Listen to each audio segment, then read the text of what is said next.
Revelations podcast with Julian Palmer. And today I'm here with Rohan Cannon. What's going on, man? Here we are. We're in a little podcast studio in Hawthorne, Melbourne, Australia.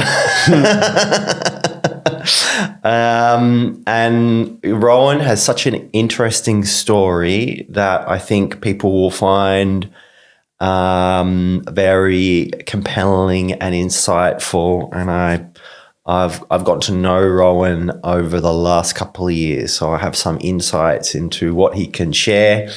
And he has a very interesting, potent product called Cannonbalm that is there's actually a whole series of these massage creams, pain relief creams, which is pioneered these techniques. So we'll definitely get into that and explore these, because I've tried these and given them to people and heard firsthand that they actually really work, which in our day and age, a lot of stuff you just, you try it and it's like, I don't really know. But yeah, I think Rohan's done something really powerful with the Cannonbalm. But mostly I want to talk about Rohan's stories and his stories about his life and what the understanding that he's come to. And so maybe you can talk about yourself and give a little bio, maybe from the beginning, I guess. Well, what's the beginning? Yeah, exactly. You talk about my mum, my grandfather came to Australia. I guess we could start with my journey with chronic pain, which started back in the year 2000. So at the time, I just started a new business. I was plumbing at the time, and I went in for a routine vasectomy that divided my life into the before and after from that. So the procedure itself was very painful, and I got some nerve damage to it. So they made a mistake when they were doing the vasectomy? So there's different consensuses, but pretty much, because I had quite a long, drawn-out medical negligence lawsuit from it. Mm-hmm. So the main expert witness in that was Professor Earl Owen, who's one of the world's he's dead now, but he died not long after my case finished. But he was one of the most talented microsurgeons that's ever lived. He actually invented most of the tools and equipment they use in microsurgery. Really interesting guy. He was involved in the design of the Sydney Opera House and stuff like that. But yeah, his consensus was that, so I had the procedure under local anaesthetic, which I responded very poorly to. And so huge amounts of local anaesthetic were used during the procedure. And so his expert opinion was that the local anaesthetic causes a big constriction to vessels and arteries and also nerves. And the amount that was used made it, without a microscope, impossible to properly strip the nerves from the vas deferens before cutting it. And so some nerve damage was done. It's a bit more complex than that. Some of it's got to do with my own body's response to injuries and things and surgeries and things like that, which I've quite overactive response, and so also developed a lot of granulomas and things like that, which is like a overactive healing mechanism. Okay. But the long and short of it was I couldn't work. I had a significant amount of pain from the original surgery. So I couldn't work. It was affecting my work. I could still work some of the time, some not. Some of the time it was pretty bad, but And what, because I've got the impression that the vasectomy is kind of relatively safe, easy operation for them to do. But do you have any idea of how often they get it wrong, or A lot more than what's talked about. yeah? So obviously I've spent many, many years meeting with experts in the field, talking to doctors, trying to get to the bottom, trying to get myself better, trying to get rid of this pain. And also being in groups with other men that have had post-vasectomy pain syndrome, which is a lot bigger thing than... What's it called? It's iatrogenic injury. Is that the technical term? Generally they call it post-vasectomy pain syndrome, but that encompasses a broad range of different things it can be. Okay. So there's support groups for men. There's quite a few of them. Wow. Yeah. Whoa. And so what I learned within the first few years was that, and from talking to expert witnesses in my case, and that was that it happens a lot more than what's accepted. We have a lot of urologists that do vasectomies, and then they talk about the fact that they don't have patients that get post-vasectomy pain syndrome. But the truth is that these patients either are so traumatised from what's happened that they don't come back, or they come back once or twice and they're told that it's not from the vasectomy. This is the most common thing, and, there's thousands and thousands of men in these groups. And the vast majority of them get told that the cause of their testicular pain is not the vasectomy. Oh, so the gaslighting, the old gaslighting, medical gaslighting. Yeah. Oh, that's the first time I heard of that.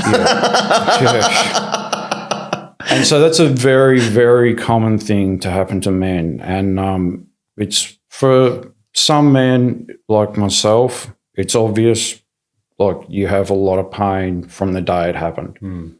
And my pain was actually... We've gone off on a bit of a tangent now. I ended up having a lot of successive surgeries to try to make it better. Oh, really? Wow. And a few of those made it a lot worse. And so the damage that was done in the original vasectomy, there was actually worse damage done during subsequent surgeries to try to fix it. I'm talking to doctors, and in general, they say the problem is, and this is my theory on life in general, that 90% of anyone, say if you go to see a mechanic, 90% of the mechanics are useless. Unfortunately, seems to be a very high percentage of surgeons who are useless. And unless you can choose your surgeon, if it's Russian roulette, totally, you often they're not very good, and they just and there's no necessary. And I wouldn't want to be a surgeon, honestly. It's a really hard job, but they make a mistake, your life is fucked, right? Yeah. It's tough, It is. Who knows the percentage? I know it is the 80-20 rule, which is 80% of people are pretty average at their jobs. Yeah. Okay. Yeah. Exactly. And one of the things is we're indoctrinated to give our power away to someone because they're wearing a white coat, because they're a doctor, and we think because they've done all this training and because we're paying them, they charge a lot for a consultation. Yep. They're earning $250K a year. Yeah, exactly. And that is one of the biggest problems, and it was one of the 100%. It's what led to my condition getting so much worse because I'd never gone to doctors. I'd never been sick. Right. I'd been to a doctor every couple of years. I'd get a really bad flu or something, and I might just get a bacterial infection, which then go and get a script of antibiotics. And I never went to the doctor. Didn't have anything to do with the medical system.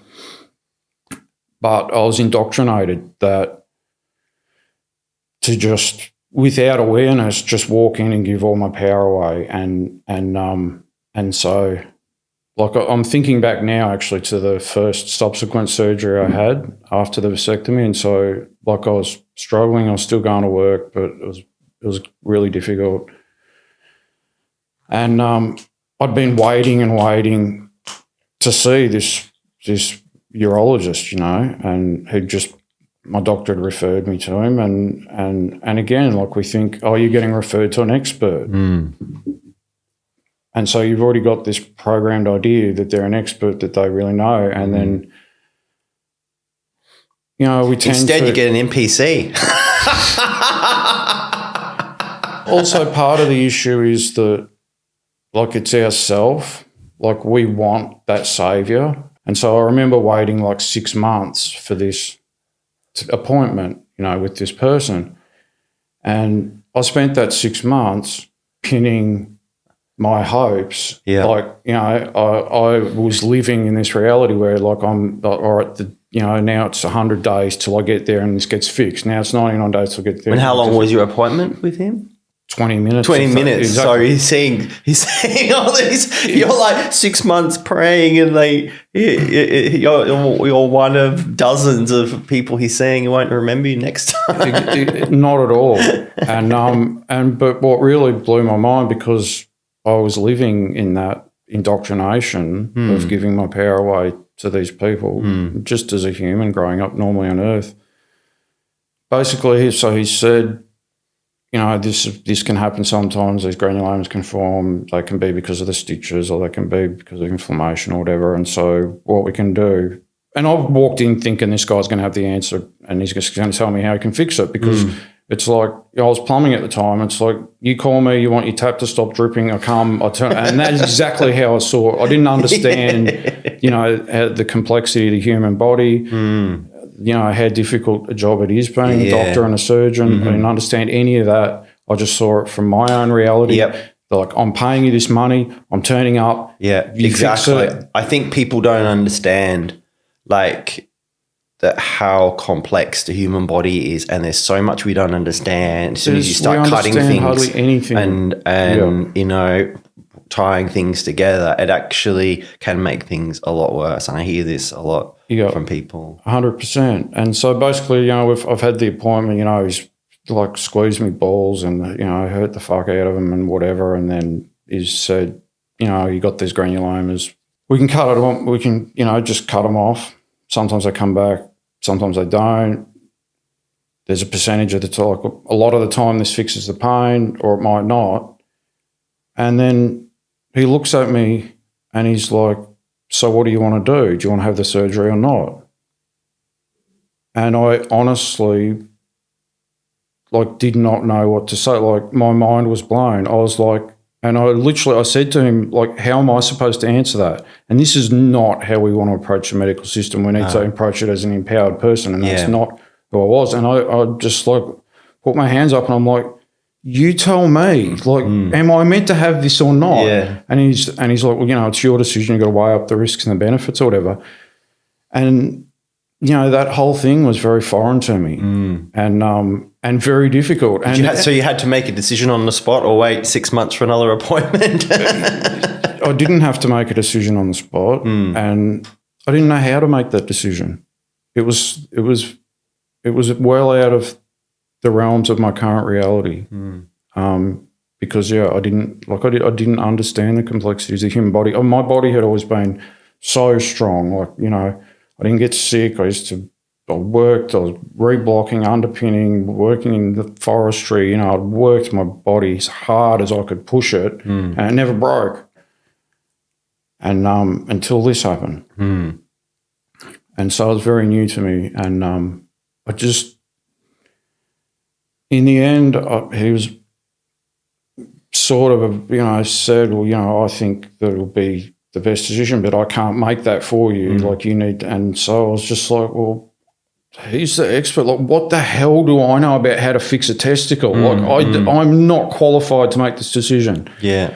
And so I was like, yeah, I'll do what you said, you know, and we'll cut these things off. And at that point, again, like, I've put, like, all my hopes and dreams. Like, I just wanted to get back to work. We were building a house at the time. I just needed my life back. Yeah.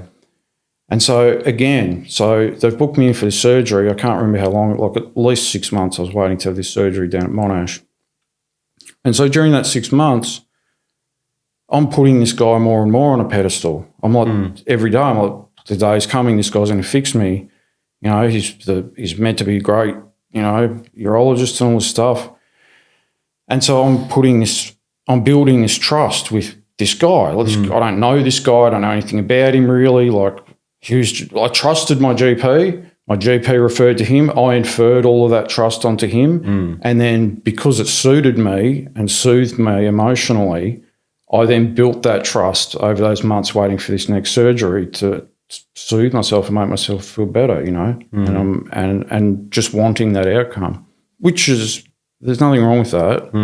We need to be positive in life and things like that, but we need to have a balance as well. And so then I'd rock up to have the surgery and thinking that life's like a TV show. And I'm thinking my guy's going to be there. He's going to talk to me first. And, you know, I rock up and I'm cattle in a cattle yard and I'm a number in a huge hospital. And I'm like, well, when am I going to talk to that guy? And they're like, you don't get to talk to the surgeon. Like, you'll be come and gotten. And I'm just like, well, what's going on? Like, and then if you don't have much experience of it, it can be very alienating and depersonalizing and quite mechanical and cold, these situations. Yeah. Totally. And then, so I was like, so when am I saying, I can't even remember the guy's name, like when am I saying this guy? And they're like, oh, he's not here. Like, you don't get to choose. Like, what do you think, this is private? They're like, you don't get to choose what's, and so I'm like, well, who? They're like, we'll call him Dr. Nick. Yeah. So they're like, all right, well, you know, they're saying Dr. Nick or whatever. So he's come and so this guy's rocked up. I'm in the bed already in hospital waiting for the surgery. So he's turned up and he's like, so what's the problem? Like, he has no idea who I am. Oh, no. And, like, this is my whole life's fallen apart in front of me. Like, I was literally putting the roof on, you know, my unit at home when it happened. I could, you know, the whole thing fell apart. I had to get people in to try and get the building so we could be in it. So your faith is being shaken in real time. Shaken to the core. And so this guy knows absolutely nothing about me, nothing about the problem, nothing about what he's got to do. And so I'm like, oh, what? I've got to tell you what, you know, what's wrong with me? I'm like, and he's like, yeah, tell me from the start. And I'm like, all right. So I explain the situation that. He's like, all right, I'll examine you, you know, so like I'll examine your testicles and have a feel of them and that, you know, which was when any doctor ever did that, it was extraordinarily painful, you know, but I was like I said, giving all my power, I was like, whatever you think's right, that's wrong. It doesn't matter how much it hurts me. But he's got 6 medical students in tow. So he's like, oh, so do you mind if all the students like listen and then examine yourself, right? And like at the point, like, and it took another at least 5 years at least, probably closer to 10, before these situations have come up all the time. It took so many years before I could just be like, no, that doesn't suit me. Like this massive sense of obligation, like this. In my head, I'm just like, I have this huge responsibility. We've got these students. We need to make sure these students go into the world as best trained as they can. This is quite an unusual thing. They're not, you know, like this is my responsibility to go through. And like these kids had no idea what they're doing. They're, you know, and it was horrendous. What? They're actually touching your testicles. All of them in a line, right? All of them in a line. And that's just surreal. Yeah. And that's not right. You got to remember, the condition I had was the pain, right? So their goal is to keep poking and feeling until they find what hurts the most. Oh, no. Right? So in one aspect, and with a really skilled surgeon can do it and only cause me a lot of pain. Obviously, with these medical students, it was terrible, and I thought that was my responsibility, and it wasn't my responsibility to train them, and it was difficult and traumatizing, and it was shattering my version of reality at the time. But still just wanted to get the job done. I was just sucking it up, doing it. It's difficult when my wife's there. She's having to watch. She's already watching my life fall apart. She's seeing me in pain all the time. She's coming to these appointments with me. She's having to watch me, endure a lot of pain in a lot of these appointments. And so anyway, this happens, and then he's like, all right, and then he's gone. I'm like, oh, what happens next, And I'm, again, just realising that life's not like a TV show, So I'm like trying to ask something from the nurses. They're way too busy to care at all what's going on with me,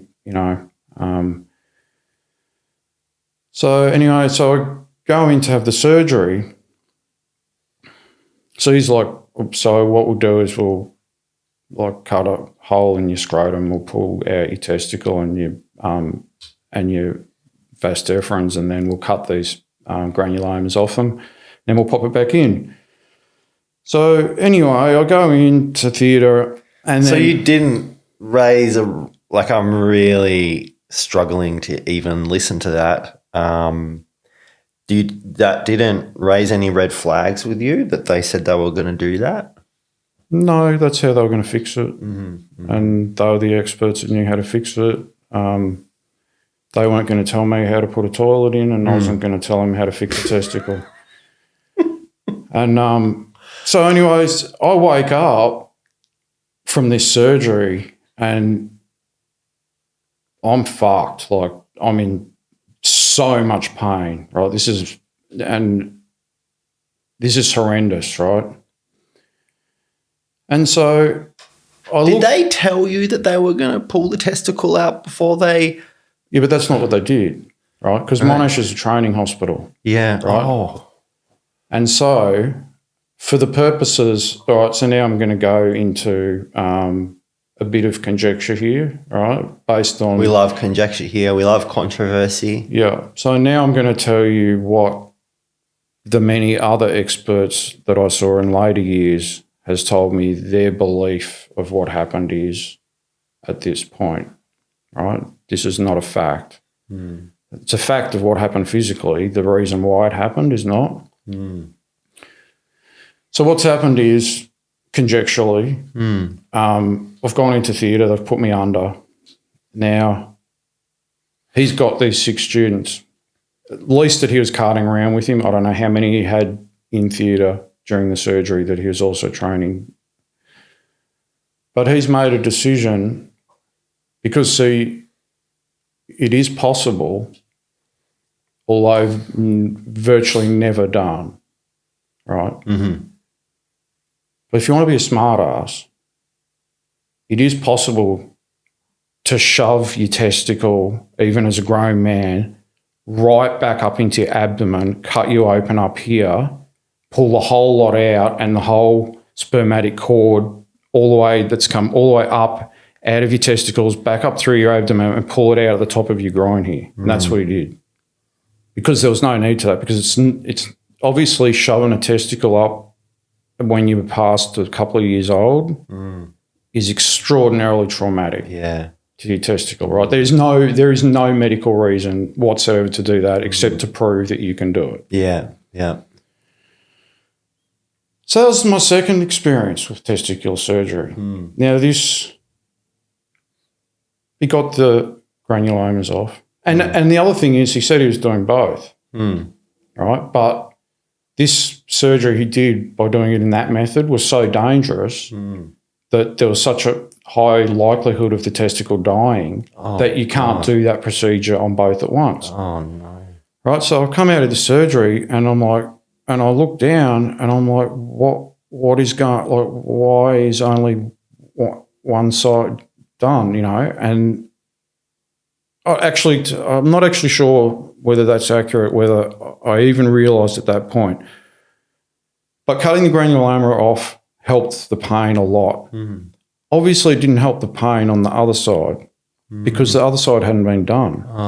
Right? So now I'm like, what on earth's going on? Like, what? I put aside I already lost 6 months, so I put aside like, all right, 3 weeks and I'm back at work. Like, I've got a long list of stuff I'm doing, right? Yeah. And then it's like, well, hang on a minute. The other side's not even done. I have the follow-up appointment with the doctor, and he's like, oh, yeah, that was too dangerous to do both sides. We have to do them separately.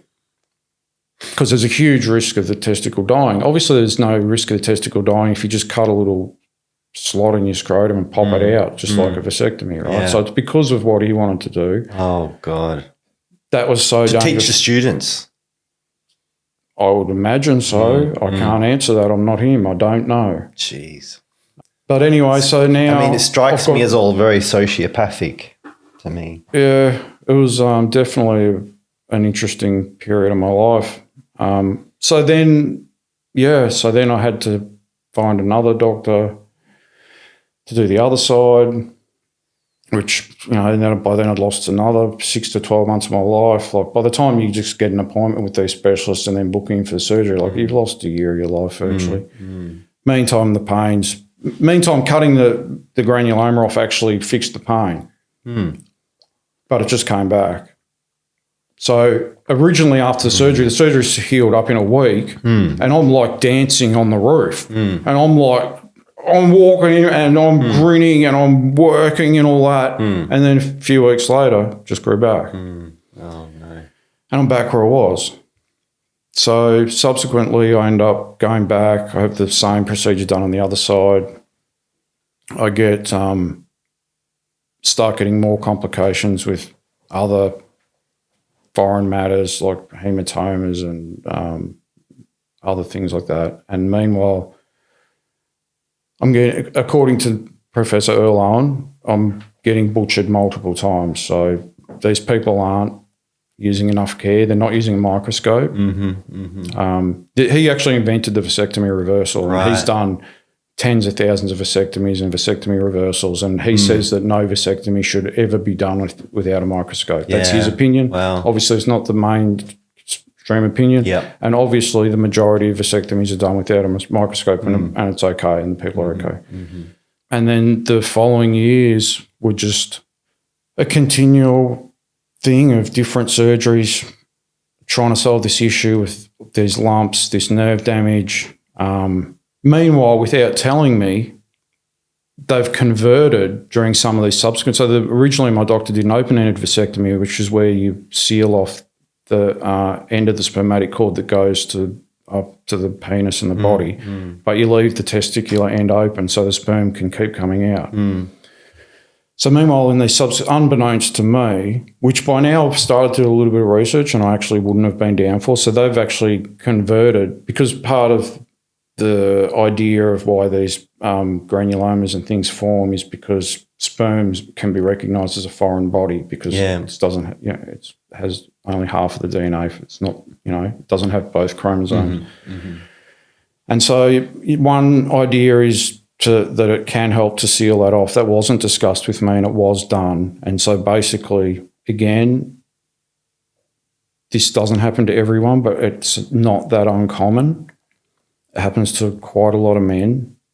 Pretty much what happened was in the subsequent surgeries, they closed up both ends. So they converted to a double closed end vasectomy, right? Not an open end vasectomy.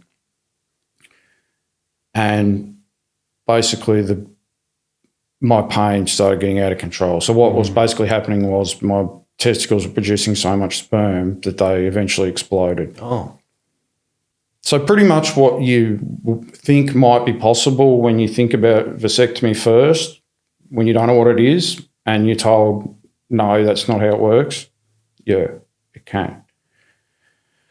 So I'm getting congestive epididymitis, which is, your epididymis is just like a whole lot of tubes. It's the back half of your testicles. That's where all the sperm's stored. If it gets sealed up, it blows up and up and up and up like a balloon. You get more and more inflammation, and then eventually it starts to actually explode and blow out from the back pressure of the sperm. So this going on, a lot of pain by now. This has gotten much, much worse. This is years later. And this is actually when so I'm looking in, like I'm just like chop them off. Like I'm at the point, like And so I'm talking to the doctors about just removing them both. On the spermatic cord, in the nerves around the testicular,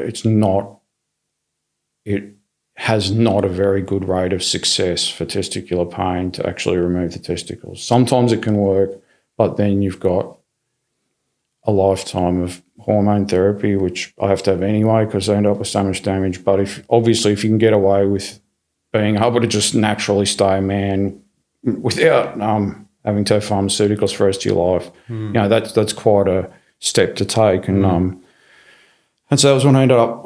So at this point, I've realised how it all works, and that I need to be empowered. I need to just because someone has a whole lot of letters before their name doesn't mean they're going to fix me.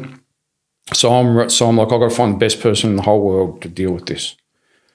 So I'm searching everywhere. That's how I came across Earl Owen. And so even though he was the lead expert in our medical negligence case, I was already talking to him before I brought that case forward, because I had absolutely no interest in bringing forward any litigation against any doctor if I could get better. Yeah. And this has gone on for years now. It's not pain, and I was still just like, I'll just fix it, and I'll fix my life. Yeah. And I'll get my life back. Like, I don't care. I'm not chasing people around in court, whatever, And so I said to him, like, I need you to either reverse this under microsurgery and somehow undo all this, or remove them. So I went up to Sydney. I saw him. And he said, you've been butchered. You've been butchered. And we went through the whole story, and he gave me his opinion on various things that had happened. And like his face when he was like, looked and he saw where they'd cut my abdomen, and he was like, what?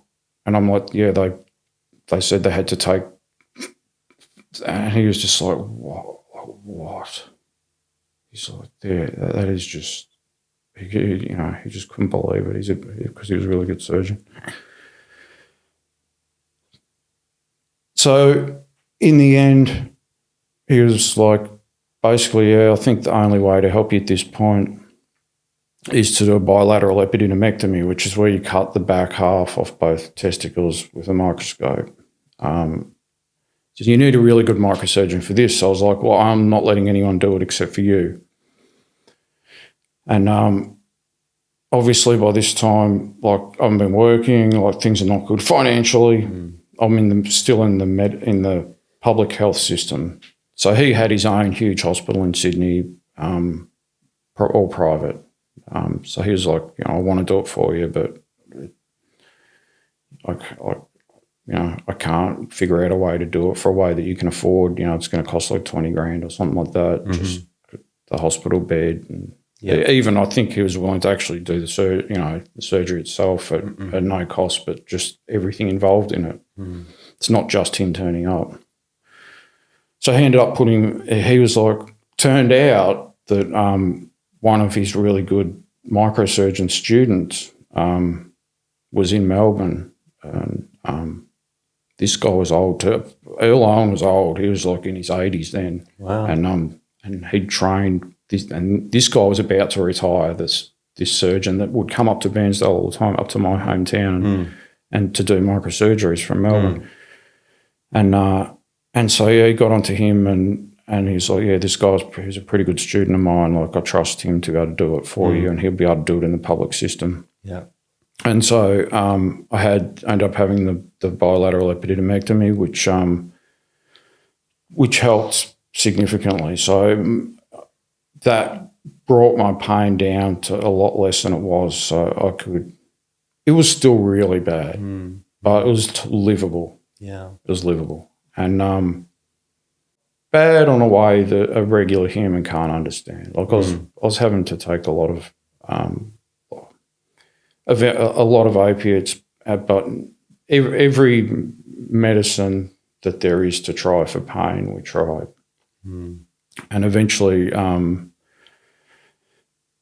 ended up having a intrathecal morphine pump put in my abdomen with catheters and stuff that just went up inside the centre of my spine, and that would just drip a continual flow morphine or. Can you describe this pump to people? What it was like and how big it was? Like, I guess if you just got a baseball and flattened it out, so about 100 millimeters diameter, about 50 millimeters thick. So it's regularly dripping morphine into your body all the time. All the time. So it has two different ways it works. So it has a basal continual flow, and this is being dripped. So this isn't going into your bloodstream. This is going into the intrathecal space onto the nerve branch in the centre of your spine, like where the nerve branch to your testicles, or wherever the pain is for the specific condition. Right. So this is so you're able to have a lot less because having to take oral opiates and that, it's no fun. No. Like, it's, you're constipated all the time. It's, side effects and things like that. So did this help with the pain? This helped hugely with the pain. So this is quite a few years later. And, we've tried many different sorts of drugs, and that's a whole nother podcast, but that's the way the medical system's moving now with this so-called war on opiates, and a lot of these drugs that they're forcing pain patients onto, all these anti-epileptics and antipsychotics and things like that. These are not good medicines. Yeah. These are far worse than opiates. Morphine's a decent drug. Yeah. It's just, exactly. It has some It's the side humans effects. that use it is the main problem with opiates, but the actual, like, morphine itself, and even, like, I wasn't able to use morphine in my pump just because of the high rates, so we used a synthetic hydromorphone, which is just a concentrated synthetic alternative, but like synthetics and natural opiates aside, just opiates themselves, these are safe, effective drugs. Yeah. Right? Yeah. Compared to a lot of these medicines are giving patients these days. I didn't know about that. I had a kind of understanding of it, but it's actually quite scary, that kind of bureaucratic level of control, which is compelling people who need these painkillers the most to take synthetic bullshit that's not actually alleviating their pain. It's actually evil. It is really evil. It's a lot worse in the US, and it is disgusting because, I'm in a lot of pain groups, and there is hundreds and hundreds, there is millions of patients all around the world right now, and they are killing themselves in the thousands every day, right, because of this. And these are people, these are not drug addicts, right? No, this is like, and obviously humans and opiates, this is a problem. Yeah. Opiates are addictive. Sure. People do get addicted to them. Oftentimes doctors don't have a proper understanding of the difference between dependency and addiction. They probably don't teach patients how to manage them as best as they can. Well, there's been a lot of attention on the Sackler family and the oxycodone sort of over prescription, and obviously that was capitalism gone wrong to the maximum. Yeah, and obviously huge corruption involved. Huge corruption. And I lived through that. I lived through that whole oxycodone thing from birth. And it's not a good painkiller. Morphine's much better than oxycodone. Exactly. And I found it, and it was really eye-opening, because what I saw was, like, my GP from day one, because I was always, I'd turn up to my appointments with research, like, maybe this will work, maybe we can try this, whatever, So I'd often turn up with some medicines that I'd been looking and researching up about. And so, I asked him about this, and he was just like, it's all bullshit. He's like, why it's $9 for a box of morphine sulfate. It's natural. It's been around. It's not it's all off-label now, like, not off-label. It's all the patents have expired. It's cheap. Like, why would I prescribe one of these synthetic opiates, and now it's $150? And he's like, it's just an opiate. It's just as addictive. It works the same. They both key into your opiate receptors. They both relieve your pain. And so, he was just like, it's just crap. Like, we'll just keep using the morphine. It's not going to make any difference. And so he was saying that, but I'm going to hospital all the time, and I'm just seeing, and other doctors or whatever, and I'm just seeing this massive, like, all I'm seeing prescribed, like, and people people going for minor surgeries and that, like, when I'm at the hospital, and there's just a huge line at the pharmacy to get certain things, and like these synthetic opiates, like OxyContin, oxycodone, and things like that. And I'm just watching the doctors, and then I'd go to, like, when I'd have surgeries and stuff, and I'd be after my surgeries, and they'd be like, how's your pain and that? I'm like, some painkillers for post-surgery pain or whatever. And they'd be like, right, you're screwed for oxy or whatever. And I'll be like, no, I'll just morphine sulfate's fine. Yeah. And the vast majority of the time, like 90% of the time, like, this is a red flag for them, right? So if basically take the inferior brand that we get a good cut from, not the original and the best. Yeah. So that's behind it, and a lot of it not consciously. Like, they're just humans, and they're being marketed at hardcore. Yeah. By very clever people over time. They're having generally sexy young women in short dresses. Exactly. Like, they're just humans, even if they are ethical. Some of them may not be. Okay, I just lost my train of thought now. The oxycodone, morphine, overprescription of bullshit painkillers. Oh, that's what I was going to talk about. So basically, when I believe this is still happening, but probably to a lesser extent, but particularly years ago, you are hardcore trained, particularly in nursing school, but also in doctor's school. What you need to look out for whenever you see patients is, if any patient ever comes in and they ask for a narcotic analgesic by name or tell you what dose they should have, they are a drug addict. Full stop, 100%, and under no circumstance. Yeah. Right? And this is drummed into them, right? And obviously, for patients who've been using narcotic analgesics for years, responsibly and carefully, titrating the doses up and down all the time, which is what you need to do if you don't want to be addicted. Yeah. Right? We can do a whole podcast about addiction and dependency. The reason why so many patients get addicted to opiates is because doctors prescribe them opiates, and their hands are tied a lot by legislature and oversight and that as well. But one of the main reasons that people get addicted to opiates, and why I never did, is because you don't ever take what it says on the box. Right? Narcotic analgesics need to be titrated to your pain at every dose. And when you write, take 2 tablets per day at that time, I won't get into the complexities of it, but that is your course to addiction, right? And people are told that is what you have to do. If you don't do that, you're a drug addict, which is exact opposite. You are going towards addiction by using that type of thing. Like, you need to assess your pain. You need to understand what dose I need, and you need to titrate that medicine to match your dose. You don't need to be just taking it because it says take this pill at this time.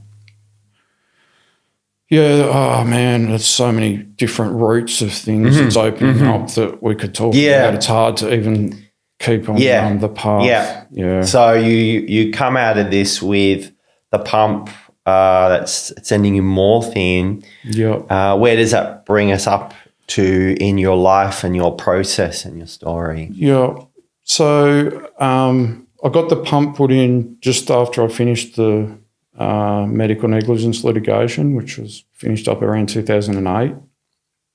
I got the pump put in, and it was really, really useful. It took a little while to get it set up how we wanted it to and stuff like that, but it was really beneficial, and it really helped me. I still was living with a reasonable amount of pain, probably what a normal person would call a lot, but by that time I had a lot of pain management skills. And so, for me, I was able to get a lot of my life back. And I had a really good relatively speaking, a really good 7 years with this pump. But this would have affected your sexual function all this time.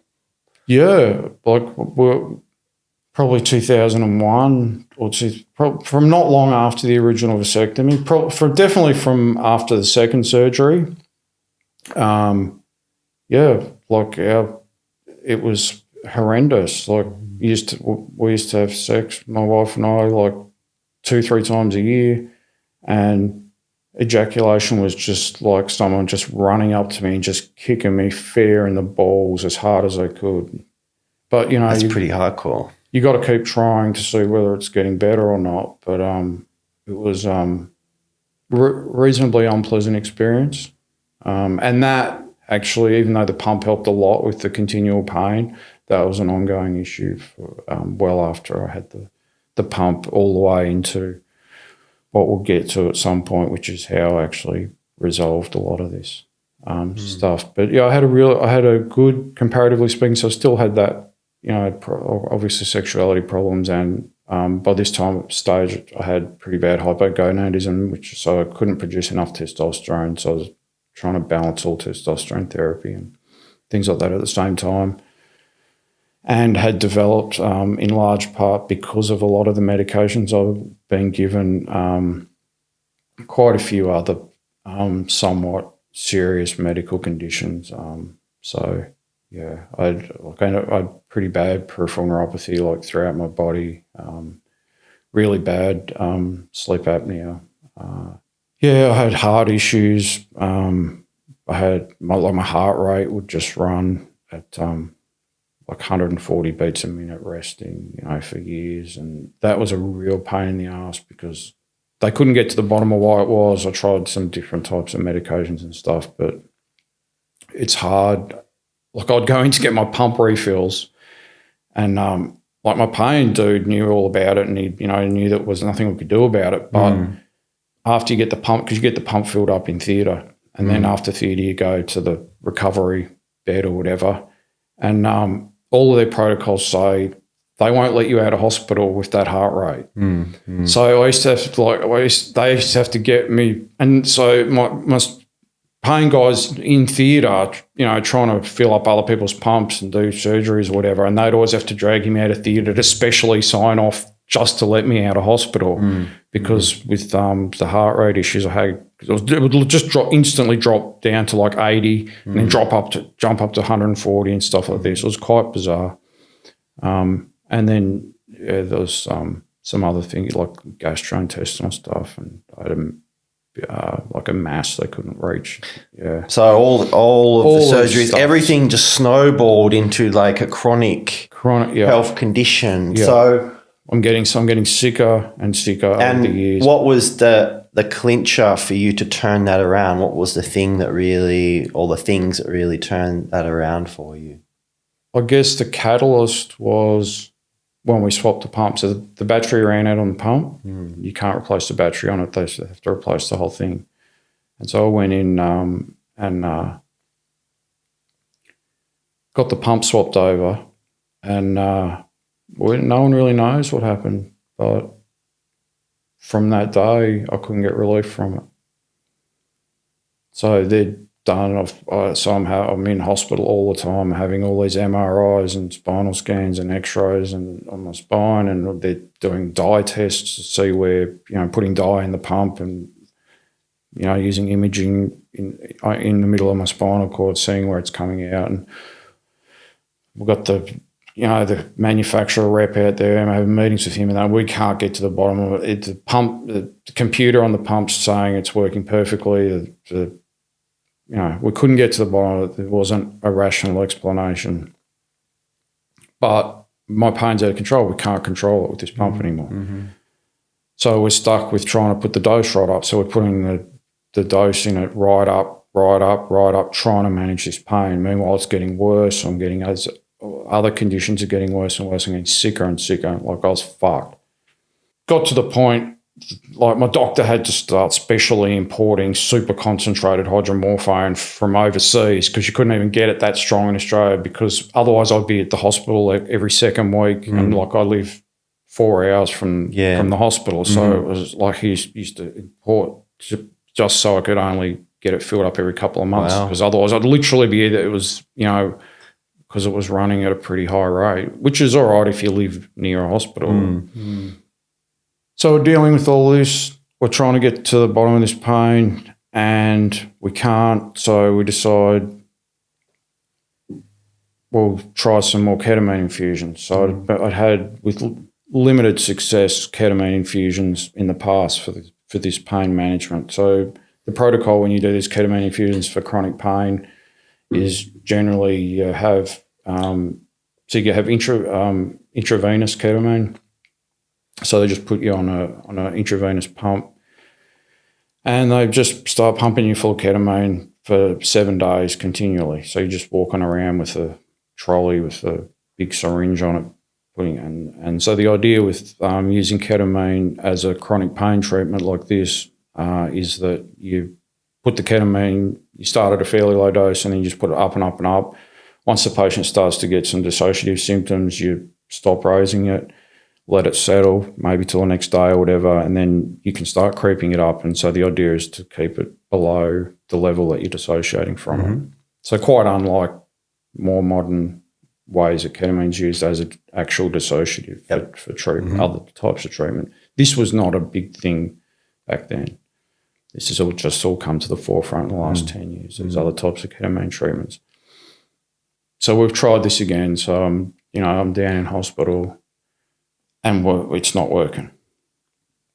And I'm throwing everything at it. Like I'm doing physiotherapy 4 times a day, like in the hospital, just with the trolley connected to me. Like I'm trying to do all these stretches I'm doing acupuncture. All this time where sometimes you're thinking, I can't do this anymore. Like, I don't know, just check out. Like it's just too much. Yeah. Is there any point at which that was like really a serious thought, Yeah. Like honestly, I would have done it if I didn't have a fan. If I could have done it without hurting anyone else, I would have done it in a second. Like I can remember soothing myself. Well, that sort of pain's relentless. It's fucking relentless. It's every day, all day, every day. Yeah, I remember going into the shed and getting a hammer and smashing my hand with it to have relief, to feel something else. I remember driving up to the forest and like picking a tree to hang myself on. And there was not even any chance of me doing it. Flash sports car you really like at the car yard, and you're like, wow, that'd be nice, and it feels good. It's the same thing. Like I was just trying to change my brain chemistry with the dream that I could actually do that. Yeah. So there's no doubt that had I been all alone, I wouldn't have kept going. Or not no doubt, we never know for sure, but that is my perception of it. We're having this ketamine infusion, it's not working, we don't know what to do. I've got the whole pain management team and that in the room, and who I had a long, very trusting relationship with. And I was like, well, what are we going to do? And I was like, well, let's just try a lot more ketamine. Because in the past, when the pain has spiraled out of control really bad, I have had success with,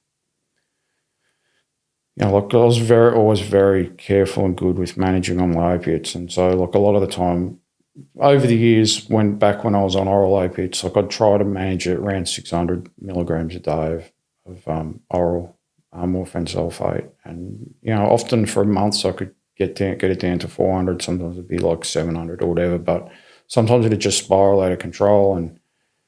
And a few times, on advice from a different pain specialist I was seeing, I just tried putting it right up and again, I really carefully managed it. And so I would never, that's why I never got addicted to it.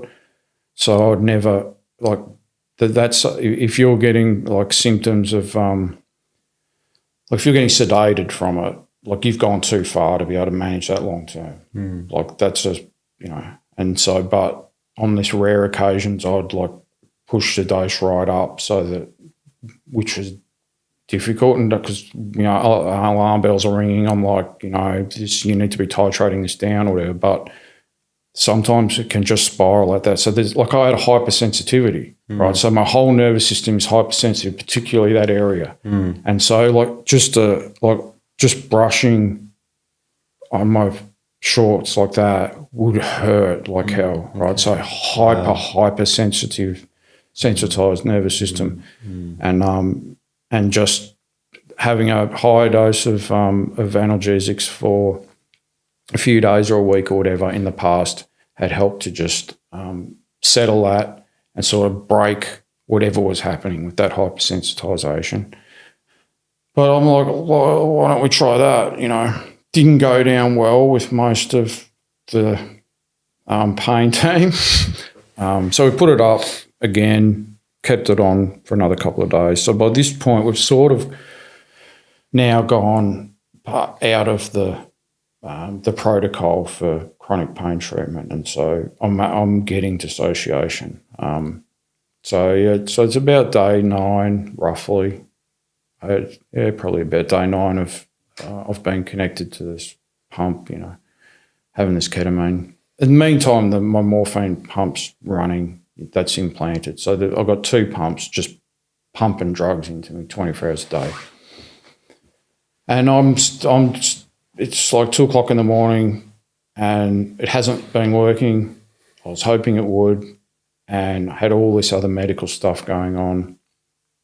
I'd nearly died in a few gastrointestinal surgery the year before, and all this other stuff. And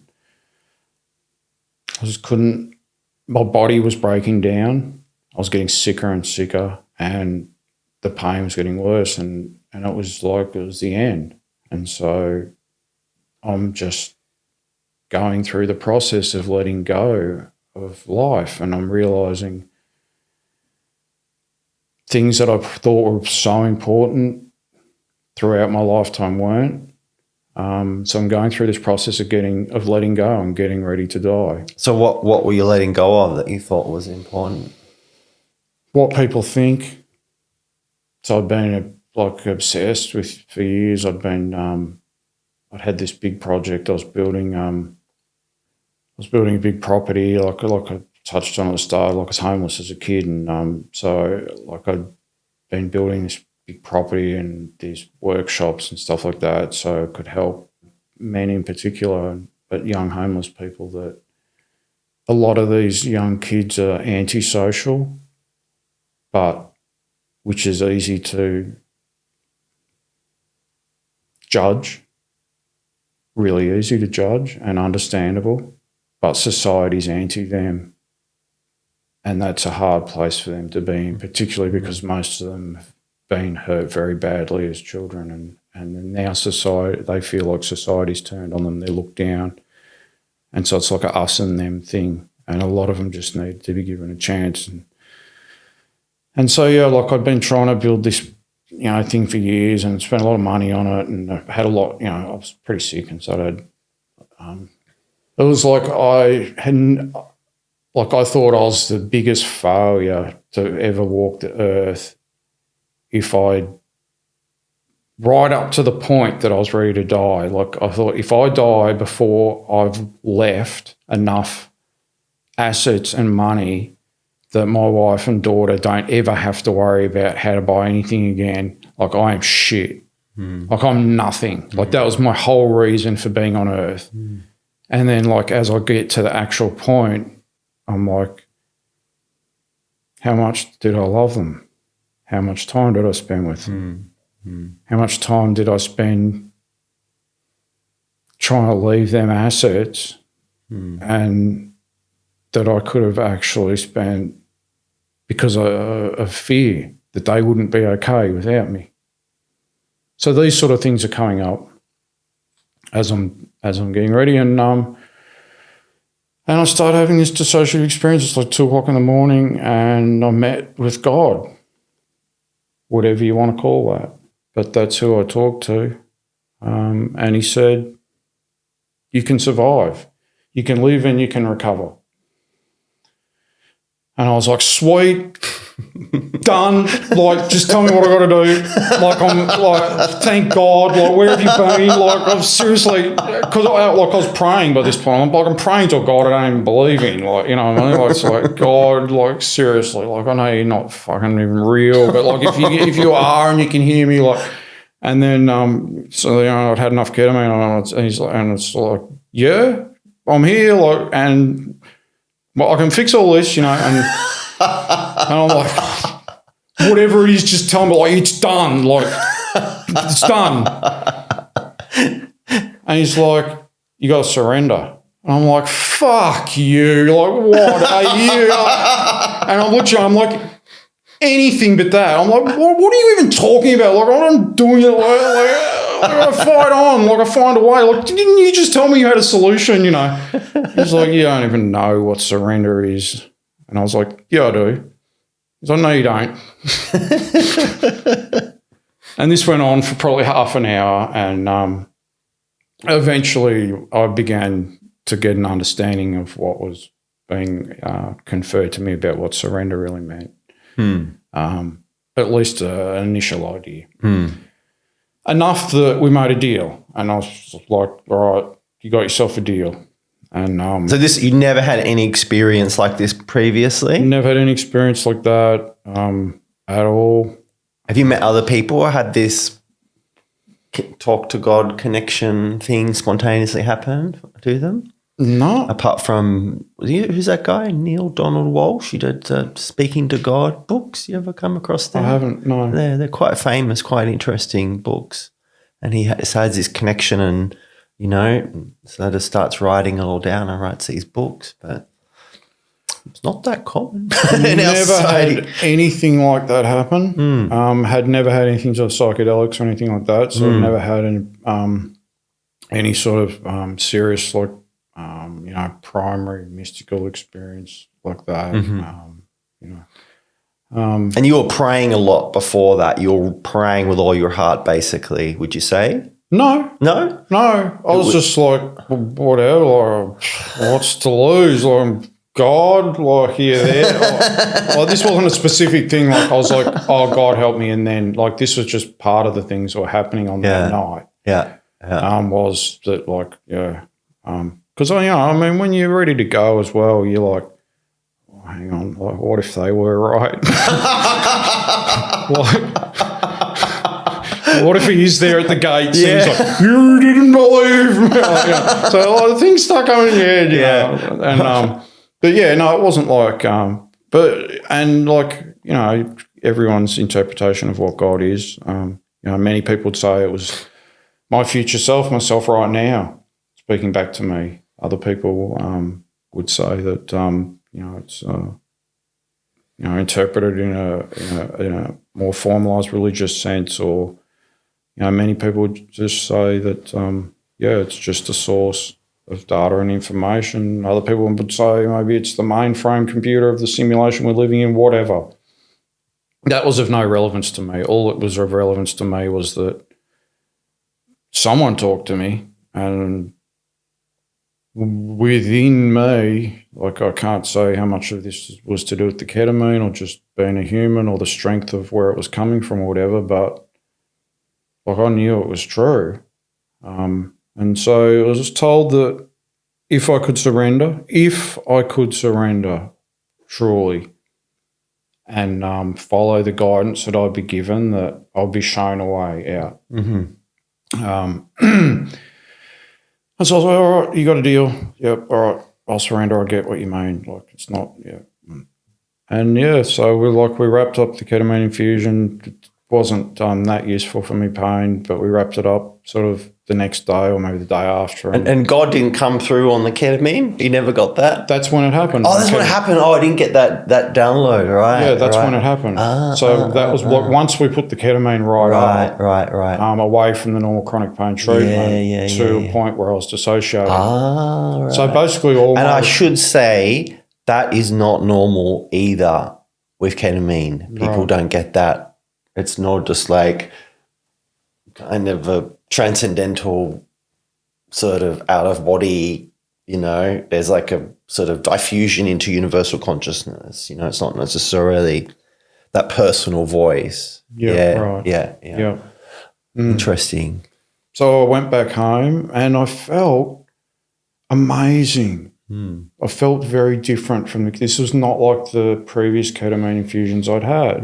And like this was in like 2016 or roughly right thereabouts. And so there wasn't a lot known, like ketamine as a therapeutic tool for changing your perspective and awareness and things like that. Like this just wasn't a well-known thing. And for weeks, like I was like, I really feel different and like I feel good and I have so much, I really noticed I had like a lot more love in my heart and so much less frustration for other people and acceptance of things the way they are. Would you say maybe that helped you come away from focusing on your physical body and your pain and more into your soul, perhaps? It was definitely the start of it. Yeah. It was definitely the start of it, and it was the signpost to lead me down the path to getting better. And so I was like, all right, I've got to learn how to differentiate this voice that's going to guide me. And it was hard, man. It was hard because like I would get some guidance and my brain would be right back in, like analysing it. Like, you should do that. And then I was like, one thing on each side. I was like, you should do that. And it's like, maybe you should do that. So you got this connection from this one experience. This connection was forged, would you say? Yeah. So in your day-to-day life, you start to get guidance and wisdom. Yeah. And but it was at the same time my brain's rabbiting. And it's like, and that was what was told to me. Like the first step is you've got to differentiate. Counterpointing neurotic, crazy thoughts going on at the same time. And you're trying to, like, what's actually real? What's the real guidance on what's my self-doubt and all the often general human confusion. Yeah. Yeah, so much. And so that was the first step. So that took me a few weeks to sort of get the habit, and a long time to really, and I don't know whether it's even possible to master that, maybe if you're a monk or something, but I began to get better at it. So I would test, so in the early days I would test it, and I think that I was given guidance to help me with that. So I was given, I don't know, I can't even remember now, like little, like I'd like A/B testing, of a bit of guidance of where to go in that morning. Yeah, that'll be a good thing or whatever. And then it'd be like, all right, now I've heard both. And then how did it work out? Okay, and I was like, oh, all right, I'm beginning to get right. So you're in a training mode of how to connect to this voice and how to conduct your life and do the A/B testing and try and also what I found as well, there's always a part of the brain that's like doesn't quite still believe it too. You know what I'm saying? It's like that's kind of, it doesn't have the faith, and it's almost like this reptilian part of the brain that just is quite, it's quote unquote skeptical, logical. And I found that takes a long time. And maybe it never goes away because I think there's part of the human brain and the psyche that has a great deal of difficulty for whatever reason, some societal conditioning or, the kind of like tyranny that we're in, you could say it doesn't want us to be connected to have that spiritual connection.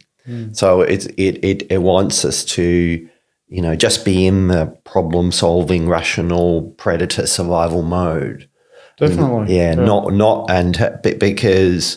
But at this point, you're like, because that's what it was. It was a spiritual awakening. It was the first step, and then that spiritual awakening got stronger over the next, over the next few months. And I remember you telling me a story where you became a conduit for helping someone Was that around this time? You know, it was not long after that. Yeah. So that would have been maybe you can share that story. I think it's very interesting. That would have happened between 12 to 18 months after this. So I had about like 6 to 9 months of hardcore research. So I was starting getting this guidance. So pretty much I would just wake up and I'd put YouTube on and I'd just like scroll, and then I'd just get told stop. And whatever it was on, that was what I had to watch. Okay. And very early on that, one of the first things that was told me to stop on was a documentary about the Vietnam War, and I put it on, and that was, and then part of this was just teaching me to surrender, because you know, my analytical mind's like, what the fuck, like what? Like I'm trying to learn about how to fix this serious chronic pain and that, you know, like I don't have time to be. I was like, are you surrendering or not? Like, come on, man. And I'm like, yeah, I am, you know. And so I put this documentary on, and then, you know, it gets through the first 10 minutes or whatever, and then I'd see these monks, you know, protesting during the Vietnam War and in Vietnam, and one of them comes and he sits down and meditates right in the middle of the street, and then his brother monk comes and he pours petrol all over him and he sets him on fire, and he sits and like, it's not easy to watch. But I saw this and that really broke me free, because, well, I looked at this guy and he's sitting there and he's calmly burning to death. His body's turning to charcoal. And he's sitting there like this. And I looked at that and I said, I have no fucking idea what pain is. Like and that was when I was just like, scrap everything, like 16 years of hardcore research and testing and all this sort of, and I'm like, just put it all aside. Like, let's go back to scratch, because if this guy can sit there, because I'm dealing with a lot of pain, but every bit of my skin's not on fire. You know, and it's probably 35 degrees already in the sun, you know, and I tell you what, I wouldn't be, no matter, I got some mad pain management skills, but even because I used to do acupuncture on myself all the time, like many times, even when I was having those ketamine infusions in hospital and that, like I got needles. So you learned acupuncture to give yourself acupuncture? For pain. Wow. Yeah. So like, even during the ketamine infusions, I was covered in needles and all that. And so like I was really weird, because these are like, even... So that's why I had this level of trust with me pain specialist and that, because like the nurses are like, you can't just have your own needles like and be pulling them, like, you'll leave them and you know, like this is so far out of protocol. But you know, I had this trust, and you know, my doctor was like, it's all right, he's got his sharps contained there, he's going to do his acupuncture, it's all good. So like I had this level of trust where I was given a bit of leeway to do things, thankfully, a little bit out of the box. And so, yeah, I see this, and I realised, like, I don't understand pain. If this guy can sit there calmly doing that, then I need to go back to scratch. And another very early thing it showed me, which really was one of the founding stones to how I was able to recover and repair a lot of the nerve damage, was just scrolling again. It just said stop, and it was a documentary about people using bufo, like, so 5-MeO DMT. And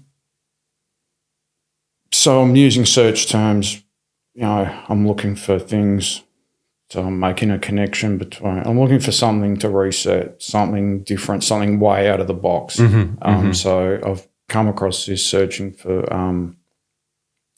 things for addiction. So I'm like, serious pain, opiates, addiction. It's like a triangle. They all go together. Maybe there's some way, maybe if I dive into addiction, there's some way I can see that someone's had a miraculous switch put in their head. And then, so again, like I'm doing this scrolling, it's like, this is what you need to watch. And then I see, and these people, and they like smoke this toad, fall to the ground, like start vomiting, convulsing. Like, this is like terrifying. Like I've no experience with psychedelics or any of this stuff in the Western medical system. and then just get up and just walk away from 10 years of addiction or alcoholism, or 20 years or 30 years. Not saying that that's what happens. This is exclusively what happens, or that it's that easy, but that does happen. And so I was like, wow, that's the psychedelic medicines. Like, mate, this is a path I need to start researching and looking into hardcore. Let's continue on talking about the research into psychedelics. Oh, so we're not doing the. I don't think we have time. All yeah. right. Oh, we could. Do you think you could do it in 10 minutes? Well, let's have a crack. Okay. 3, 2, 1. All right, we'll throw this little interesting story into the mix because How does it start? for part of me, it's a difficult story to tell because it's like it was a pretty remarkable thing, and I guess probably just a part of me is like doesn't want to come off as that it was me. No, did it. I've heard your story. It doesn't come off that it was you. It comes off like that you were a conduit for another 100%. power. So basically, we were up north on holidays, and it was time to leave to fly back to Melbourne, and weird shit started happening straight away. So the universe is trying to stop me getting somewhere. So first, it was not clear. So I can't even remember the exact details, but it's like go to walk out the house and like the wheel breaks on the suitcase or something, and then the taxi doesn't turn up, and then they do, and then something else happens, and then it's like the universe is throwing everything it can to stop me getting somewhere, and this is going on for hours. So we get to the airport, suddenly the flight's cancelled, and so by the time we actually got on a plane, my wife and I and my daughter, we're just like what is going on? Like, this is not random circumstance. There is some hardcore shit that the universe and all of reality is throwing on to prevent us from being somewhere. And we've thought the only thing it can be is like the plane's going to crash or something. Like we're getting forced away from some horrendous thing by some sort of insanely strong power of the universe, right? Just thing after thing after thing after thing constantly all day.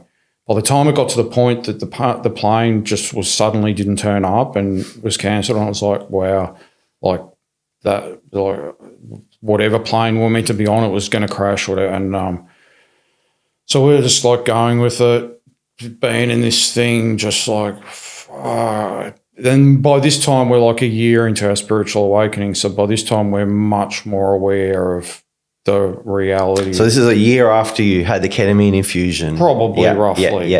Probably roughly. So, and by then, so I'd been using some psychedelics for treatment. I'd gotten my pain a lot more under control. I'd repaired a lot of peripheral nerve damage using some very off-label methods that involved some psychedelics as well.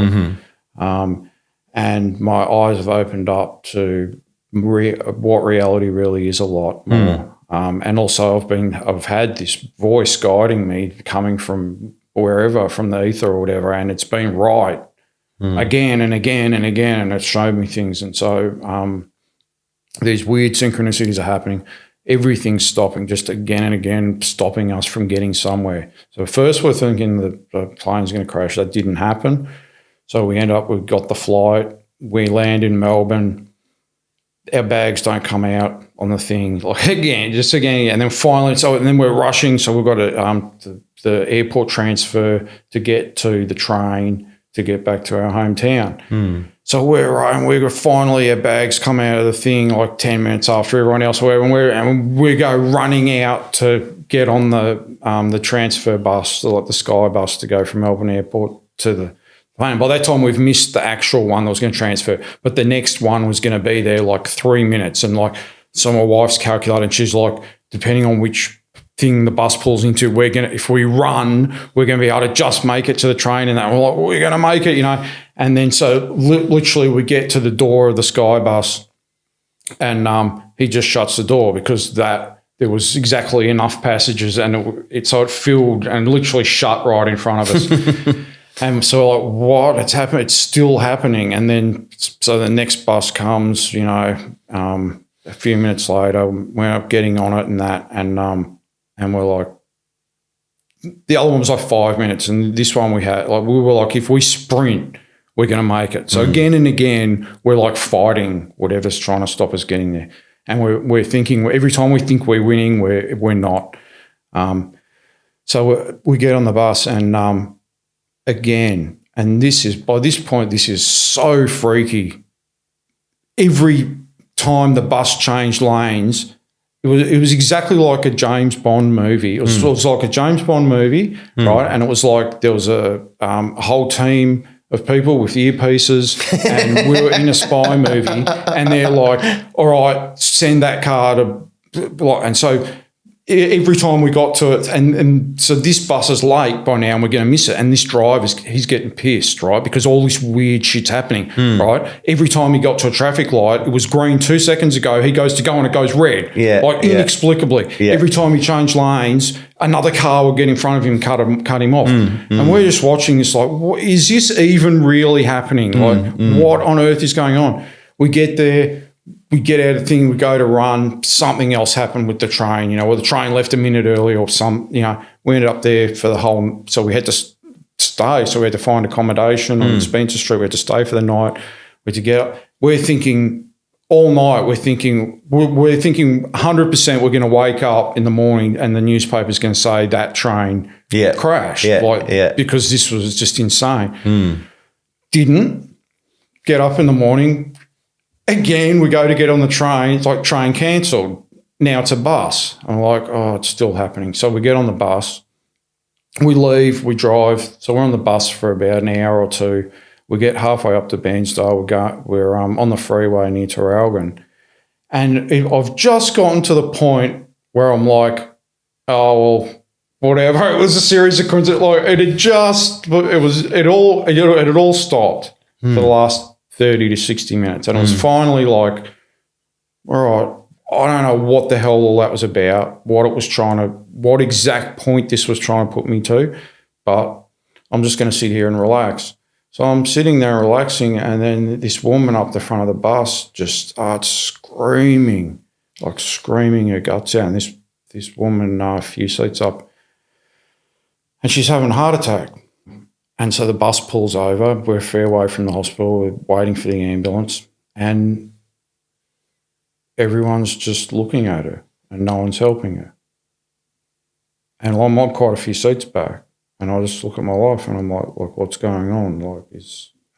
And so I got up and I sort of pushed my way through the people and they're just like staring at her like she's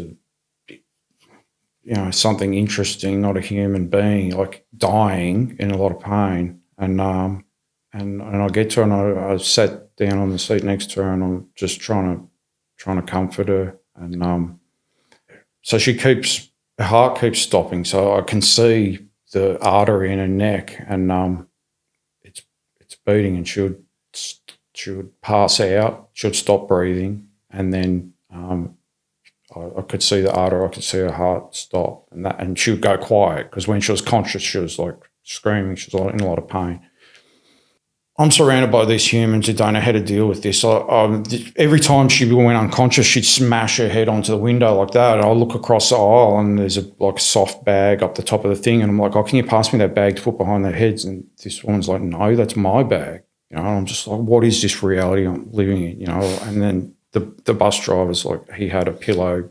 I'm just wanting to I didn't know what to do. I'm not trained. I just wanted to soothe her or whatever. And so I just took her hand and I just held her hand in mine like that. And the moment I held her hands with my hands, I'm just overcome. It was like I was plugged in. I remember as a kid, fooling around and shoving something in a PowerPoint, when I was a kid, and getting thrown back. And that's what it was like. It was actually 240 volts. And So I just feel, and from above, so I just feel like all this electricity from above, and it just like starts flowing down and just like pouring into me like that, and sweat just starts pouring out of me, like my shirt's sweat. There's just a pool of sweat around me, and I can just feel all this electricity and power coming through me. And I hold onto her hand, and just like bang, she's just like shocked out of it, and I see that her heart starts beating. She's just like she starts breathing again, and then she just comes back into consciousness, and then she sits up, and that the ambos are still miles away by now, and I'm like, oh, this is so weird, and by this point I'm like, whoa, I can sort of see why or what this has all been about, because I knew something was going to happen. Yeah. And I'm like, clearly this is the thing that was meant to happen. And so I'm like, all right, cool, that's happened. And then bang, it happens again. First she stops breathing, then she goes unconscious. First she falls unconscious, then she stops breathing, and then her heart stops again. She had another heart attack. So I take her hand again. Like, just hold her hand like that. Bang, same thing. Like, just all of the power of the universe, all this electricity just starts flowing down. And like, I can feel it flowing, like hitting me, not so much in the head, but like hitting me on the top of my shoulders and just like going through my arms and that. And which is weird. It's like, I'd never had an experience like that. Like, this was freaky weird. This is all new to you. This was freaky weird. Do you have any concept of chi or prana or human energy or anything like that? I'd studied chi that from the acupuncture I'd done. And so, yeah, a bit, but it's very different when it happens to you and like you're in that moment. And plus it's just like the whole thing of like, it's a freaky thing to see someone dying in front of you when you're just in a bus going home. And so 3 times it happened. So 3 times she stopped breathing, fell unconscious, stopped breathing, and her heart stopped. And 3 times, the third, so twice it happened, and then the ambos turned up, and then she went out again, and she was quite a big lady, and the ambos came in, and they're like, we can't get a stretcher in here, and we can't lift her, and we're not going to be able to get her out of the bus and into the ambulance because she's unconscious now.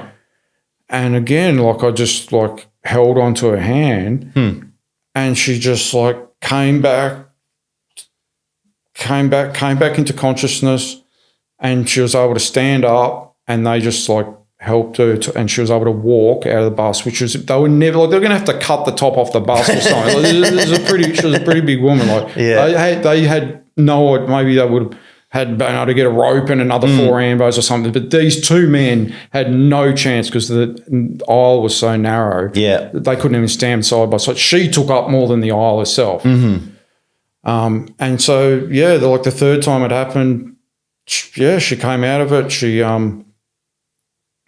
She was able to stand up. She was able to just walk out with their sort of assistance of steadying her down the steps, out of the bus, and then she fell unconscious before they could get her onto the stretcher again outside, and she was put into the ambulance, and the bus left, and I don't even know what happened. I don't know whether she's It's an old medical system. Like, in the movies, you have this phone call and you find out, like, exactly. I don't know whether she lived or she died. I have no idea whether she made it to hospital. Presumably God had a special purpose for her. She was important enough to bring you into that right place, right time. I think she had something to do here because, but yeah, it's And that changed your view of reality? Oh, yeah. Yeah. How higher power is working for sure through reality. Yeah. And there's no, like I said at the start, like, there's no part of it where I thought it was me doing it. No. Like, it was nothing to do with me. Like, you were a conduit to I was clearly selected because of all the amount of, like, hardcore spiritual work and understanding of reality that I'd been doing over just in the past year. I think that for whatever reason I was open to being, or maybe I was just, well, I mean, there was plenty of other people on the bus, But yeah, man, freaky day. So weird. So weird. Or 2 days because, it was the whole first day of,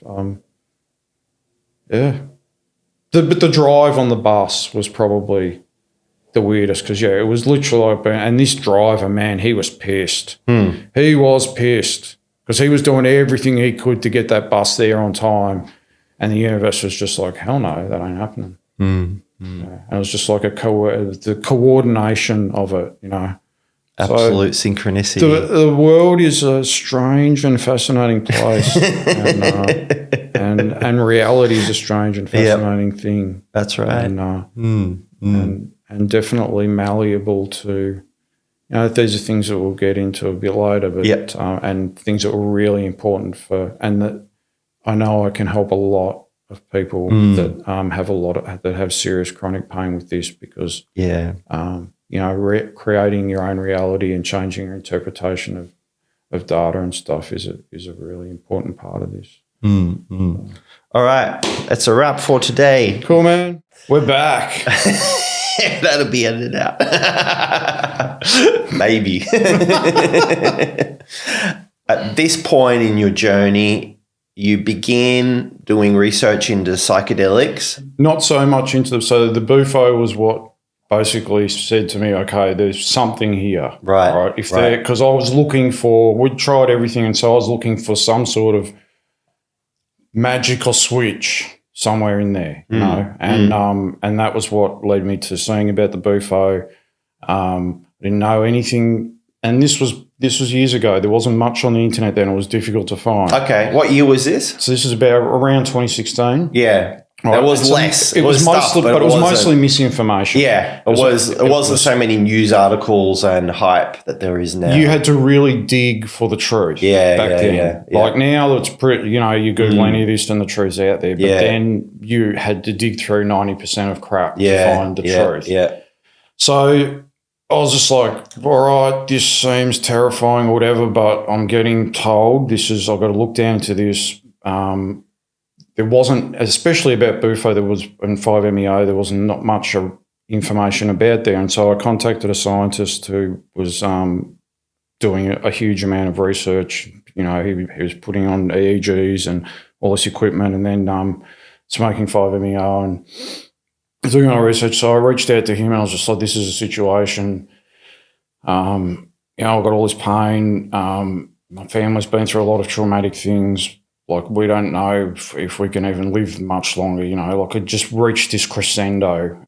16 years prior, overall, my family had been we spent most of our time consciously pushing ourselves into a very positive mindset all the time. So, whenever I'd turn up to surgery, in hospital and that, all of the people in the waiting room would be very somber. I'm quite scared. And Tracy and I were terrified on the inside as well.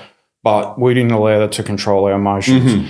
And so we would be the ones like cracking jokes and laughing and all this sort of stuff, right before all of my surgeries. Yeah. And, I didn't find out until years later, until I recovered my health. But, each time that happened, I would be wheeled into theatre and Tracy would just go out to the car and just sob for 2 hours in the car park. Often, and the same thing often would happen because she would go out for the day. She would be out. She worked helping disabled kids in schools and stuff. And when I was really unwell, and she'd finish up at school, at 3:30 or whatever, and drive home, or even when she was at the shops and that. Pretty much any time she went out, she never knew whether she would find my body when she got home. And so, years later, she never told me this because I wouldn't have been able to handle it. But she would often drive home and we had a building project and we had shipping containers and stuff on the property. And she said there was a shipping container and she would drive home and just sit behind it and prepare herself and often sit there for 20 minutes and just cry and get ready to find my body because she never knew what she was going to find. But she always came in happy. So she was very deliberately trying to keep you optimistic and keep your spirits high the whole way along. 100%. Yeah. And I always did the same thing. Like every morning, like I didn't sleep a lot because I was in so much pain all the time. And also I was on a lot of opiates, and I was in that subset where that caused a lot of insomnia. You know, most people get sort of sedated from opiates, whereas I'd get sort of more energy and insomnia and that, which is, you know, I think about 5-6% of people it has that effect. And so, yeah, but also just the pain. Like I often couldn't sleep. Often I didn't sleep for 6 days. Oh. 6 days straight, not sleeping at all, just from the amount of pain. But so I'd always be up at 5 o'clock in the morning. And, you know, I'd get up and just always think of things to make my family smile when they woke up. So we had like all numbers and alphabets, magnetic ones on the fridge and that. So I'd get up and just like put all these really funny things. So when my daughter woke up, she'd, you know, read all these, like I'd make up words or, you know, put jokes and things like that. And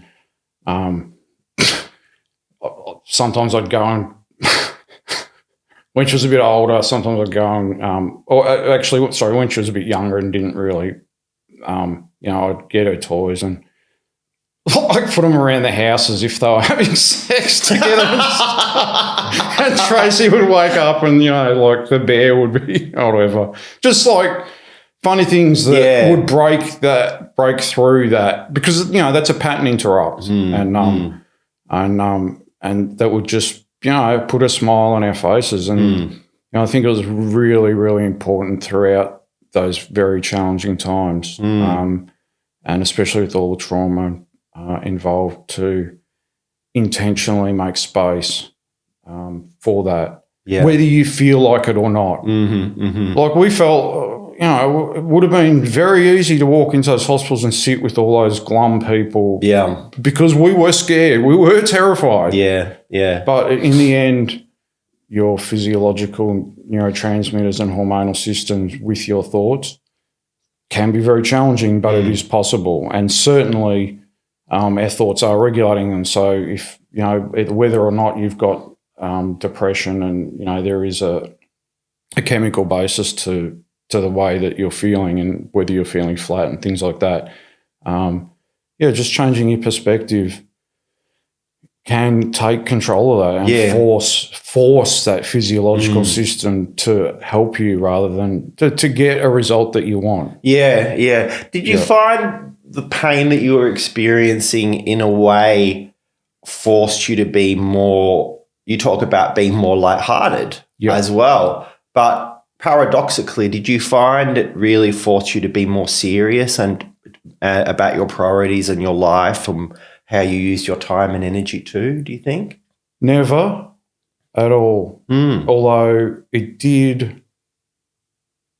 Everyone thought I was, no one ever thought I'd make it to 2016. Everyone thought I was going to die. So in one respect, I was driven, although I was from birth really, but that compounded the fact that I was driven to achieve. I was driven to do big things. And then when I added on top of that the fact that it didn't really seem that likely, although I was on a mission to find the answer somehow, but at the same time there's this aspect of always, like, I've got to have things ordered, I've got to, you know, because I was a very strong protector. Like I grew up, you know, in a difficult childhood situation, you know, in an abusive family, and I was the oldest child, and I was always the protector of my siblings, and, you know, I took that very seriously, and so there was always this drive. So I always had like these big building projects of, you know, I wanted to have them completely set up, and not just them set up, like I touched on before, like I had this big project I was building, and and this actually inadvertently was quite traumatic to my wife and child, because like back when I was homeless, I remember like I was sleeping on a park bench wrapped in newspapers. I was back in It was back in 1990.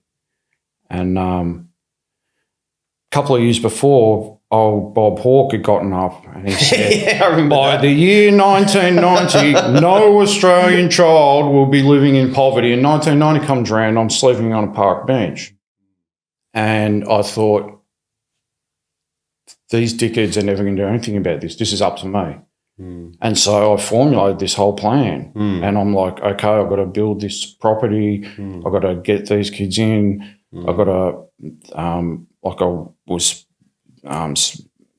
the project ended up falling apart when I got really sick. Yeah. So when all this happened, but like I had this whole plan. I was building these workshops. I'm going to build these custom cars and all this sort of stuff. Yeah.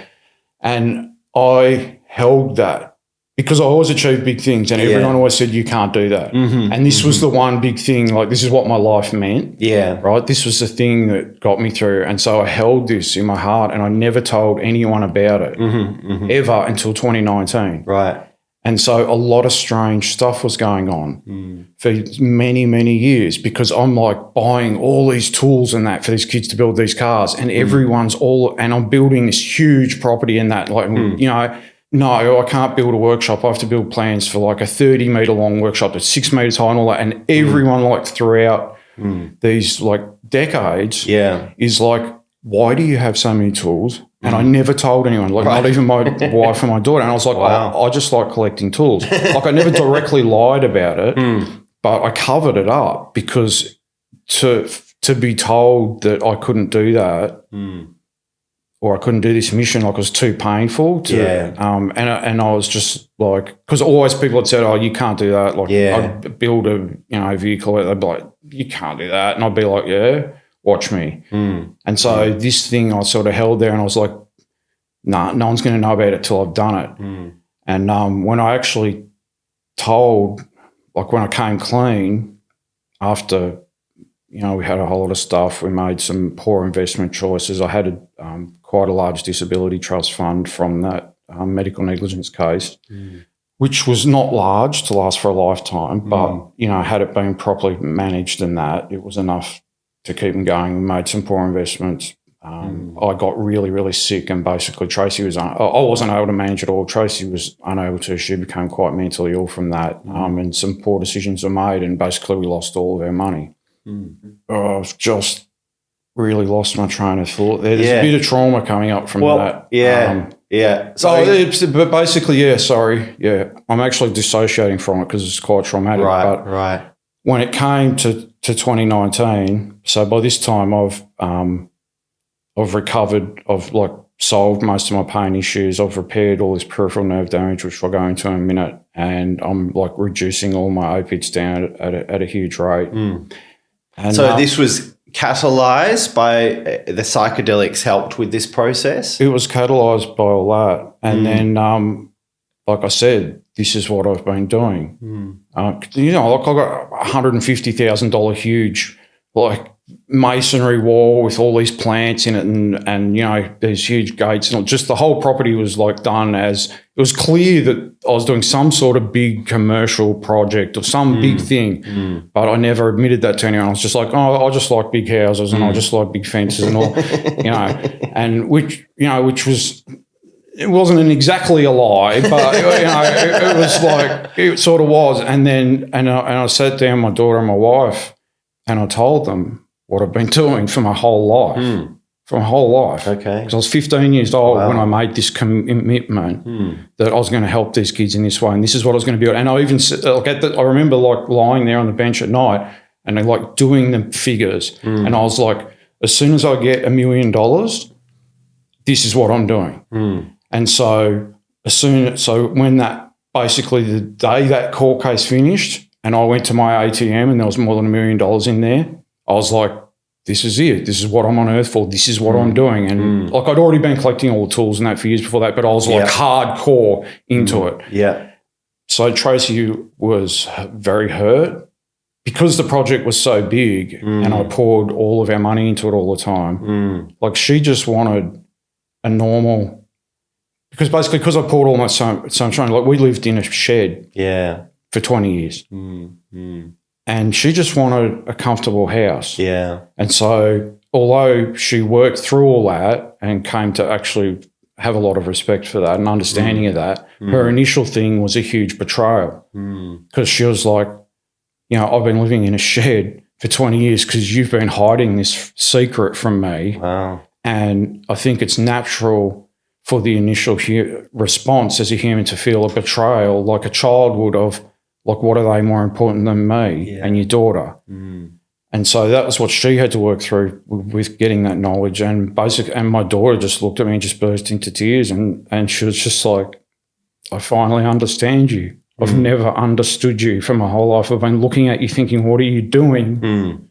And she's like, and now I know. That was all going. I'll try to get back to where we were in the story. So I reached out to this scientist in the US. I'm like, do you think this 5-MeO can help me? I told him the whole story, and I told him that the trauma, which segued us off onto that bit of a tangent. And I said, my family's very traumatised. I don't know whether the three of us are going to be able to stay alive for much longer with the amount of PTSD and that we've got. And he was like, he said, all right, well, let's put the 5-MeO aside for a minute. He's like, I think right now with where you're at, I think MDMA could be very helpful for both you and your family. Yeah. And I was like,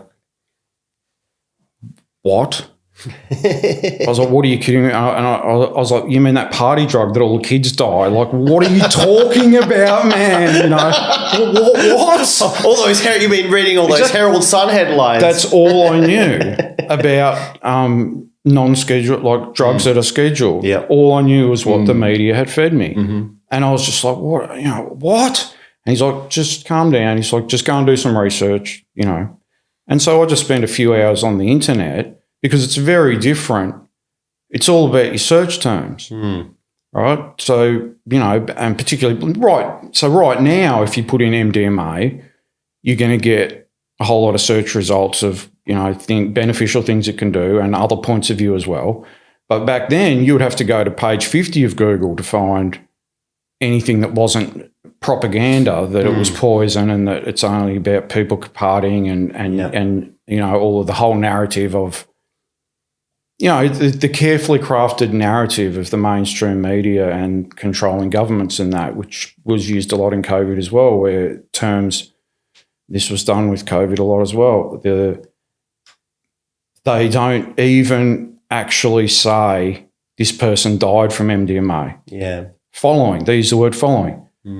6 teenagers went to a rave and they died following using MDMA. Yeah. Right? Yeah, they took MDMA. They didn't drink any water. It was 40 degrees. They were dancing for 8 hours straight. Yeah. They died from, from not being able to metabolize water. Yeah, I was following all that at the time, and the media's actually not reporting the deaths from MDMA these days. And I think we all know the amount of... They're reporting deaths following MDMA. They're never even saying it was from MDMA. Oh, yeah, I know. Yeah. But the amount of people dying who've taken MDMA in Australia is very small. It is tiny. It's tiny, whereas the amount of people in the ski resorts in Australia who get drunk and then, they go from the pub back to their cabin and they never make it. Yep. I think there's something ridiculous, like 4 people a day die in alcohol-related circumstances in Australia. It is crazy. And immediately, as soon as I started actually diving properly into the research instead of being programmed by what people wanted to, guide my perception with, I immediately started basically that began a huge spiritual awakening because my entire reality was shattered because I was like, I've been living in a screenplay my whole life. I'm like people have been like MDMA, people use it to party, but this and a whole lot of other psychedelics were discovered decades ago, were used medicinally for quite a substantial period of time with really good results. And people were really able to get help from them. Yeah. And then it was all shut down. Money was taken away. People were unable to research it properly. And basically we've just been, a narrative has been formed and we've just been lied to again and again and again. You know, like right now, virtually any doctor you go to, I've got these problems, and now it's like, I think cannabis can help you. You know, but like throughout the 90s, every time cannabis was mentioned, it was the front page of the Herald Sun with a huge marijuana leaf with a syringe over the top of it and a story of all of these doctors saying this has absolutely no medical use. It can never help anyone. It's extremely I wasn't reading the Herald Sun dangerous. in the 90s, so I don't remember that. You know, I was, and that was the only drug that I was aware of because I was using it in the 90s, and also before I had the pump, I was using it for pain management as well. Right. And so I was very clearly aware of the fact that there was a whole lot of bullshit being spread by the government and the media about the fact, you know, the claims of difficulties with people using medicines and whatever, like the claims that there was absolutely no medicinal value and that it was highly, highly dangerous. And you know, people need to really wake up to themselves, and it's hard for young people, I guess, who never actually saw that in all the newspapers and saw that on the news every night. Like these people saying over and over again, there is no medical value for cannabis. And it's like people like us that are older that have lived through that, and now we look around, it's like every doctor's like, oh, yeah, this is the stuff, this will help you and that. And so you just say you're pressured, you're controlled, and you say whatever this current narrative is. And so, you know, that really did begin a huge spiritual awakening for me to actually look behind the headlines and to dig for the truth, to look at data and to dig for the truth. And so I began to really dive into and research psychedelics and their possible benefits as well. I bought PCAL and TCAL and read them. So this is phenethylamines I've known and loved by Alexander Shulgin and Anne Shulgin, and tryptamines I've known and loved. They're big white books with their experiences in them, and also half of the book is recipes on how to make them, which is like when they first, I think it was in the 90s that came out, they were so radical. Like, they were, and it was impossible to buy those books, even just a couple of years. Like this was back in 2016. You'd only been able to get these books in Australia. Like these books were seized and burned commonly, if they entered Australia until just before. Even there was a book called E for Ecstasy by Nicholas Saunders. I remember it's a great book, really good read. And it was a very early book about MDMA. Customs would regularly seize these books, and there'd be newspaper headlines about them seizing these books. And it was a very innocuous book about this one man's healing journey taking MDMA. You know? So interesting how this propaganda and this, you know, we ostensibly live in this free society, and yet this, you know, puritanical, moralistic, pseudo-ethical hand comes in and says, no, this is not for you. This is this is not safe. Exactly. Whereas it's just, we're going to say it's not safe, but what we mean is we don't want you to read this.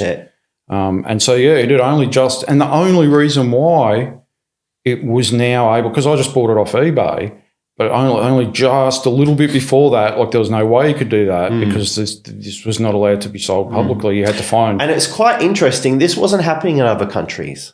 E for Ecstasy was available in the US, in the UK, in Europe. It was actually only in Australia where the authorities, came in and really blocked it. So fascinating that they would even bother. That they would even bother. They're so concerned. And like, they care for us so much. I think, and it was probably, and like PCAL and TCAL was obviously low-hanging fruit for them, because the second half of the book is literally the exact recipe and method to make a vast range of, to synthesize a vast range of tryptamines and phenethylamines if you're a pharmacist. So the narrative was, Joe Blogg's just going to buy that. You know, like if you're a trained chemist, great. But if you are, you're going to know how to do that anyway.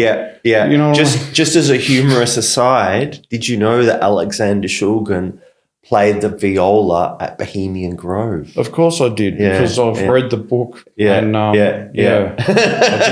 did know that. And that's how he was giving all the elites all these chemicals like 2CB and MDMA in the very early days. So that's why he was protected and able to do his research and work until finally there was a shift in administration and power structure and they shut him down. But it's so interesting. It is so interesting, and that's so interesting, the synchronicities of how reality really works, because, you know, I'd only barely just finished reading those books and understanding all this stuff, and I began to, again, like just suddenly out of nowhere connect with certain individuals from all over the world. You know, one of them was a guy called Greg Lake, which we'll talk about later on. We can talk about that now. I'll just finish that line slightly. So basically, this guy's like somehow I just started using Facebook and didn't even really know how to use it. And this guy's basically just come into my lap, and he's knows a lot about psychedelics and stuff like that. And Matthew Palmer is his name. He's written quite a few books and stuff. And it was like this just instant, like this massive energetic connection. Like it was like this guy's in California, and like the moment I picked up my phone, like I can feel my heart connecting with him. I can feel like we are on a path together. I have no idea. Technically, he's this total stranger. I have no idea, but we have work to do, and I'm just getting told this so strongly. Those signals, I find, when it's most significant and when it's related to a mission and it's important, you'll get this almost mystical, transcendent connection with someone you might ordinarily not already get if there wasn't some greater meaning or purpose or synchronicity or necessary connection that comes from that. That's 100%. And then the synchronicities would just keep happening, because I was like, you know, I talked to him a bit and that, and like we just really connected in some sort of transcendental way that just defied all logic, you know. So by this point I'd recovered, you know, I'd learned about all these ways, including psychedelics that could be used to really overcome huge amounts of pain, increase neuroplasticity in the brain, remap the systems that we use to interpret data from the body, and all this sort of stuff that we can go into at a later date. But because psychedelics were involved, I was doing these pain management courses on Facebook, teaching a whole lot of broad things about pain management. And so I invited him on. I had like over 5 days, I had a group of different speakers from different fields and that. And so I did a whole day just on psychedelics. And so I invited Matteo on as a speaker on that. And, you know, and so we get there and he just starts sort of talking about his story and that. And he's just like, yeah, I remember back in the day, like being on Sasha's farm, like in the 60s, and he was part of these groups, of these original groups of these people. And it's like, at this point in my life, reading those books has been one of the biggest changing events and perspectives and paradigm shattering, reality changing things in my life. And just consumed this book and these amazing stories from him and his wife of use of these medicines. And so, you know, I'd been spending all these times, like in my mind, I was just like there imagining being on this farm with these pioneers, like these amazing people, these groups of people that he would get to come and try these substances that had never been on Earth before, that had been created out of this guy's mind, you know, like literally from understanding the way molecules work together. And he would come up with these new things, and then he would test them only on himself, you know, and, you know, starting with very small dose. And then once he knew they were safe, then he would bring in other people and they would all go out and they would assess the use of these different psychedelics and stuff. And so that was pretty mind-blowing because, to just get him on and then straight away he's like, oh, yeah, I was on Sasha's farm back there. And I was just like, what is going on here? Like, this is incredible. But just the fact that Sasha had come from the pharmaceutical, so I'd been in the pharmaceutical treatment paradigm because although I was quite open-minded for my whole life, also, I was very into technical analysis, and so for me, like, it was double-blind, placebo-based studies. Otherwise, what I didn't accept. That's the medical establishment. That's the criteria, because you need a spare 100 mil to do that, and that only the pharmaceutical companies can afford. Can do that, and so they own that, and that's what I didn't understand, and that's why I encourage people to read those books, because that was a very changing paradigm shift for me, because he really lays out that, he was I'm not sure whether it was Merck or one of the huge pharmaceutical companies. Yeah, I think it might have been Merck. That he was working for.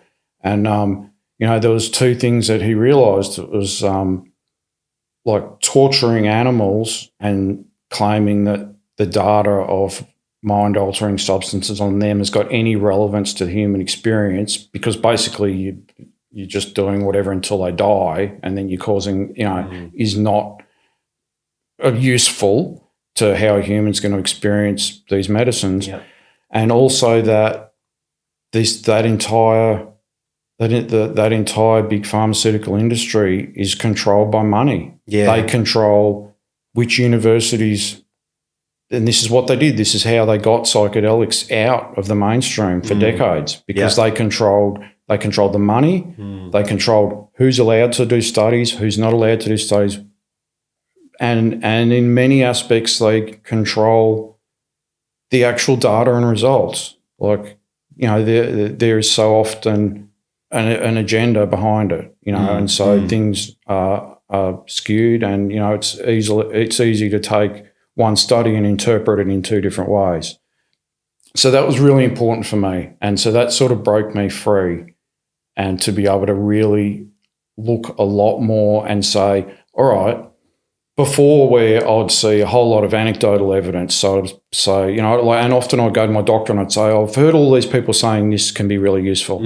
And they'd be like, yeah, like maybe it is, but I don't know. Yeah. And that's what they say in that model. The anecdotal evidence isn't important. It's just you need the stage 4 clinical trials. Otherwise, it's not science. It's not real. Yeah. And it's like anyone can read. And often people don't realize the reason why all the science has proceeded, because the anecdotal evidence and the experience of all these people are so passionate about seeing the results. That's when the science starts, when they start feeling, they have a passion for it. They know it works and they want to actually do it. So Alexander Shulgin's work especially inspired you to do your own experiential research and really put your feet in the water. 100%. I think also it gave me courage, because stepping into that and not only do my own research, but to do my own research on myself and my body. It was like, well, these guys are willing to put their money where their mouth is. They were willing to put completely, and like I wasn't at their level of putting something that had never even been seen on Earth into my body and finding out what happened. So I think it gave me courage to be able to do that, because it was scary. Like I didn't, going back to, this scientist that I approached in the US, and I was like, I can't get MDMA. Like, what am I? Like, I don't know people that have drugs. And at this point, like, I've lived a whole life of thinking, all right, I know about weed. Like, I know that's all bullshit what they're saying. But still in my mind, any powdered drug was made by an evil person in a laboratory somewhere that probably wants to actually hurt people. And if you're stupid enough to buy that and put it in your body, if it doesn't come in a pill from the pharmacy saying a milligram dose on it, then you're a nut and you're taking this huge risk. And so that book really compounded for me that the fact that, no, just because something might not be available legally doesn't mean that the person who made that didn't have really good intentions and really actually want to help people. Mm-hmm. And that really broke me free. And so, I began to be able to connect with people who were supplying some of these medicines and see, like, in so many circumstances, these were good people who just wanted to help people. So that was really quite mind-blowing for me.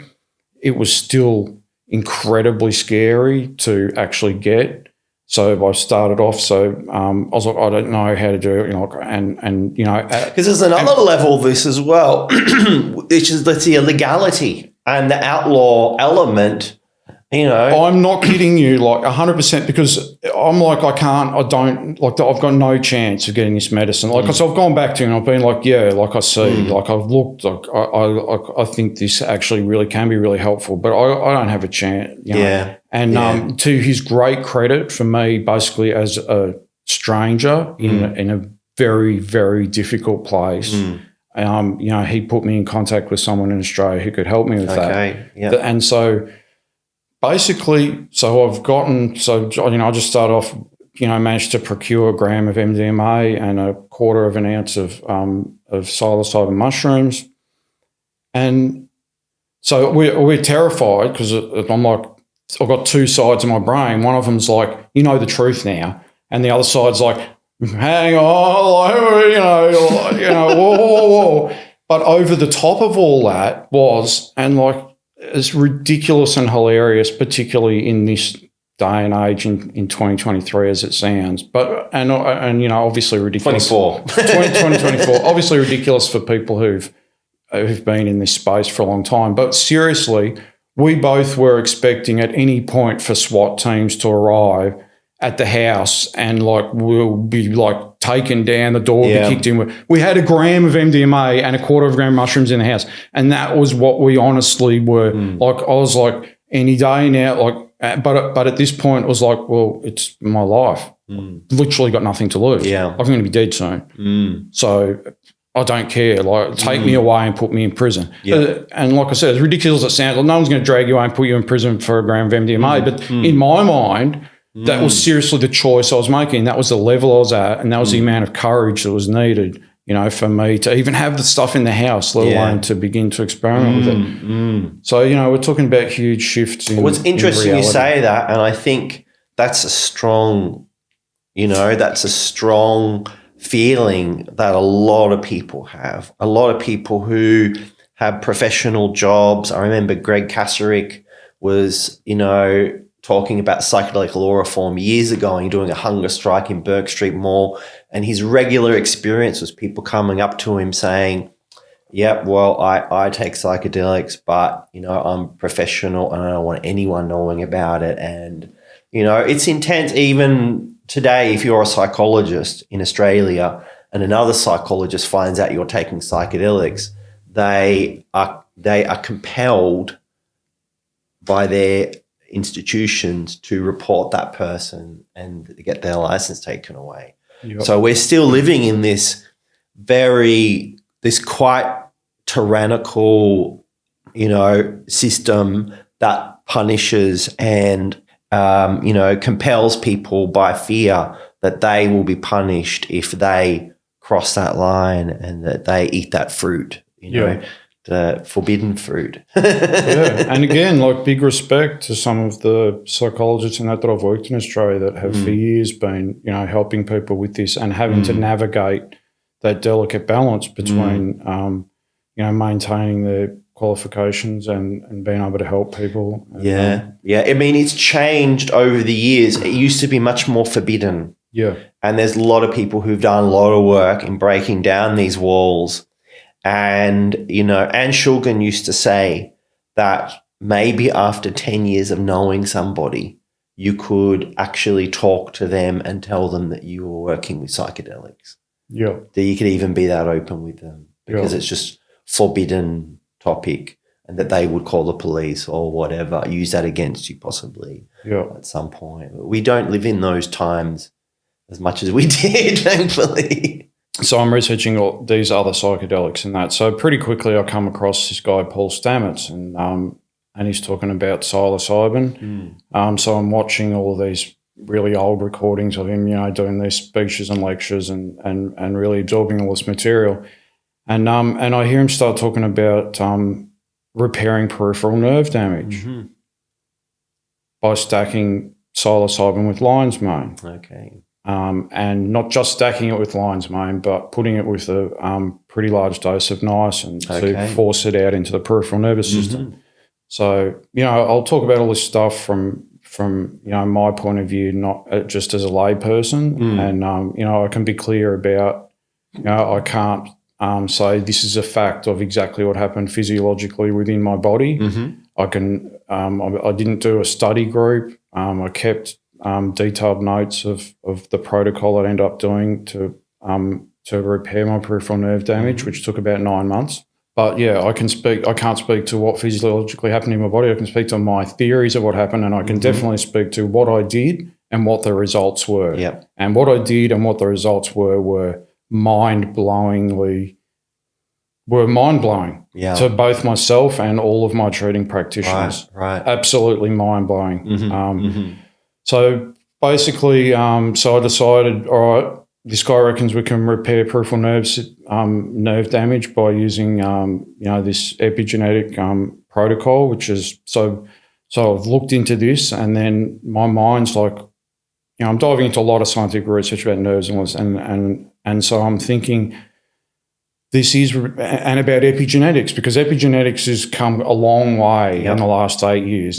This was when, certain doctors have been working and talking about it for a long time then, but in the overall scheme of things, it wasn't talked about a lot. And so I realised, they're right. Like, I had these nerves damaged, but all of the cells in the body are regularly turned over, your skin cells every few days or whatever, your bone cells 7 years or whatever. I don't know. But so after 16 years since this surgery that's done this damage to these nerves, created these neuromas, which are, the nerves that's, I'm not going to go into that. But so I've got these neuromas, I've got this nerve damage, but I've got these dysfunctional cells. But that's not the cell that was damaged. So it's been replicated in a non-functional form. Right? That cell's not there anymore. None of those cells we had 16 years ago are in our body. Our body's been completely renewed over and over again. And so I'm like, well, this is fascinating. So I've replicated a dysfunctional cell. And this guy reckons that by taking this psilocybin, stacking it with lion's mane, which causes a big release of nerve growth factor. And then instead, rather than allowing them both to mostly stay within the brain, using this niacin to just force it right out into the peripheral nervous system, you can actually begin to upregulate these cells and begin to make a cell upregulated. So because you've got the same DNA. So I've got the same DNA I've always had since I was born. But at some point, something's happened where I'm replicating this, but I'm using the same blueprint to replicate it. And this is where the future of science is, because, and this actually comes a lot into Cannonbalm, I'll talk about later, because exposing the cell membranes within our body to certain substances like antioxidants and polyphenols and astaxanthin and all these sort of things that I put into Cannonbalm is, in addition to all the anti-inflammatory and anti-aging effects, is actually helping with epigenetics. So it's exposing cells to healthy things, which help to upregulate them, which help to keep the body healthy, which helps the body to repair itself and to stay in a healthy way as it replicates cells. So that was the theory. So I'm like, well, I've got nothing to lose. I'm going to die anyway. I can't live anymore with this. So I start this protocol. Didn't know what to expect. I took mushrooms maybe 3 or 4 or 5 times when I was 17 years old, and it was great fun, and then completely forgot about it for a whole lifetime. Didn't know there was any medical benefit to it. So I've sort of put together, and again, I'm getting this guidance all the time. I'm getting this guidance. So I'm not just taking the lion's mane and the psilocybin with the niacin. I'm getting a clear guidance. At the same time as doing this, I'm doing a lot of other research on amino acids, everything away from the Western medical system. I'm learning all about these different amino acids, how they affect the body, especially different sorts of vitamins and minerals. Again, my mind's already been blown because, I've discovered just the value of magnesium as a chronic pain treatment. I've started taking magnesium supplements and working through different ones and seeing which ones help with my pain the most. And then I've realised, every time I've been taken into hospital with out of control pain, I've been given intravenous magnesium. And this event came back into my mind, and I remembered my pain specialist, and I'm like, because I'd be like, getting everything explained to me, understanding exactly what we're doing and why we're doing it and that. And it's come back into my mind of just, like, I can see it right now of lying in the bed and looking up at him and just saying, oh, why are you giving me magnesium? And he's like, it's good with pain. And then I never thought about that again. And then years later, and I'm taking all this magnesium, I'm like, this is really helpful with pain. And I'm like, hang on a minute. No doctor has told me in all these years, maybe take some magnesium supplements each day. Yeah. Never mentioned it once. And I'm in agony all of this time. And this was helpful. And simple things like that. You'd be a bit too self-empowered then. You wouldn't have been reliant on their special magnesium drips that you got to...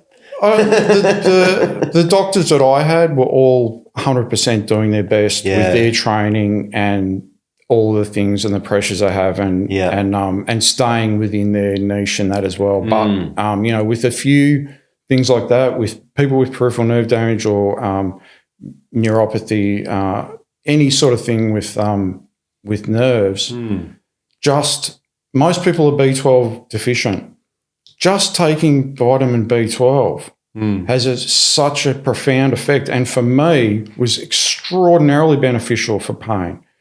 And so there was just these simple things that I was just like, oh, what's been going on? What's been going on? So I'm stacking, I'm getting told basically, I'm just getting this clear guidance. So each time, I start this protocol, I just started by having the first dose. And then when I realised what was going to happen, I went on with it. So I'd have like between 2 to 4 grams of the psilocybin mushrooms with a lot of lion's mane mushrooms, so like 5, even 6 grams. But some days it would be 2 grams. So I was clearly getting told the doses each time. And so I'm stacking this with basically things that are helpful for nerves and brain function, anything with the nerve system. So I'm stacking it with usually a couple of thousand milligrams of DHA and EPA, acetyl L-carnitine, just to increase blood flow in the brain, and usually with a few other amino acids and things, always with magnesium and some B12 and things like that.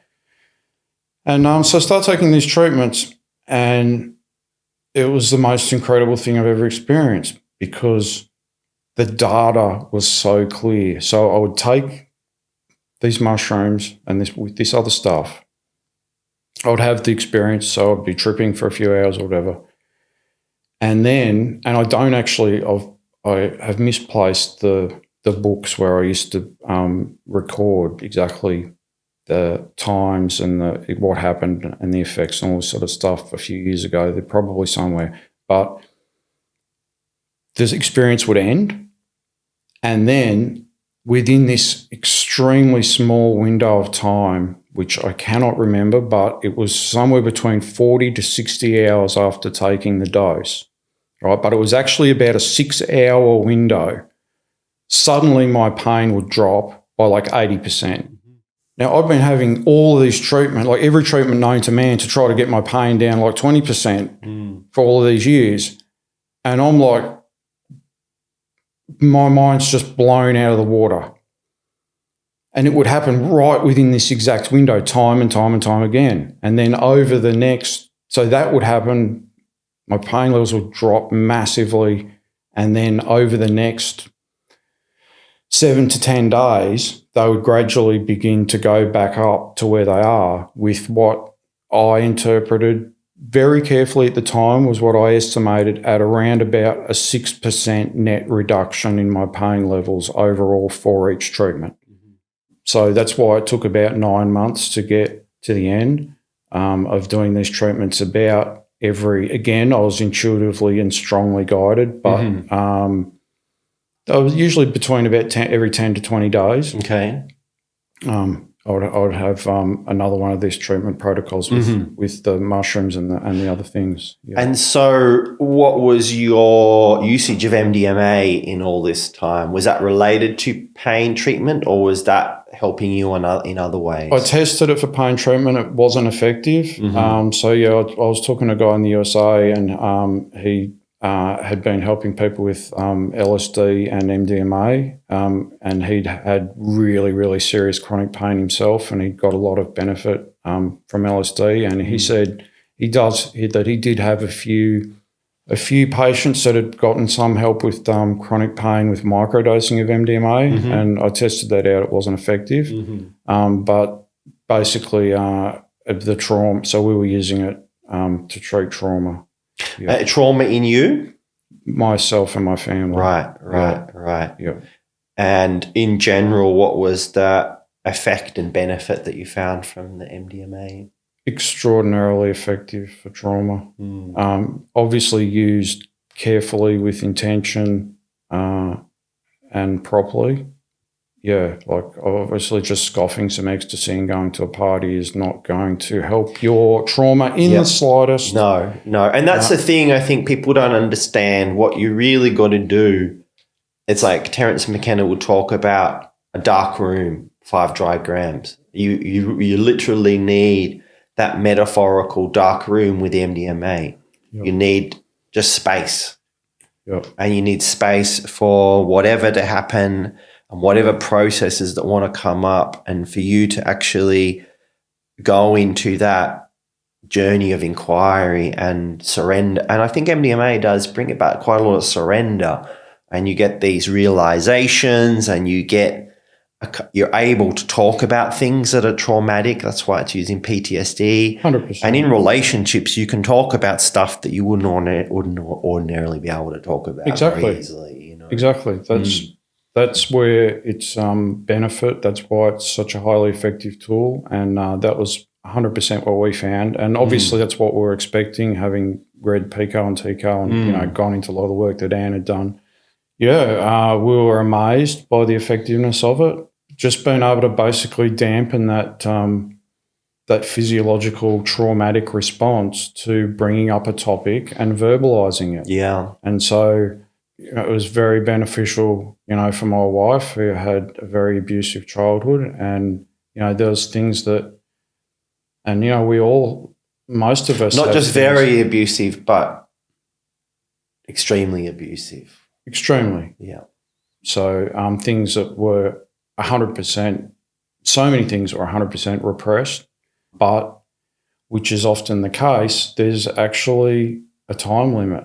And so at the same time as all this was happening, basically, so it's not uncommon for people with really hardcore repressed trauma from extreme abuse and stuff as children. There seems to be it's not that uncommon for like 25 to 35 years after these things for these repressed memories to just naturally come to the surface. And this had happened, and she was having an extremely challenging time with being able to handle the basically reliving of some very extreme stuff over and over again, and even in chronological order. Yeah. And the details of that, I'm not going to go into all that. That's extremely personal and irrelevant. But being able to, and even myself, with my own lesser traumas, the fact that you're able to just speak about it without being overcome, just being totally overcome by the emotions of it. Quite calm. It's a lot of people don't understand.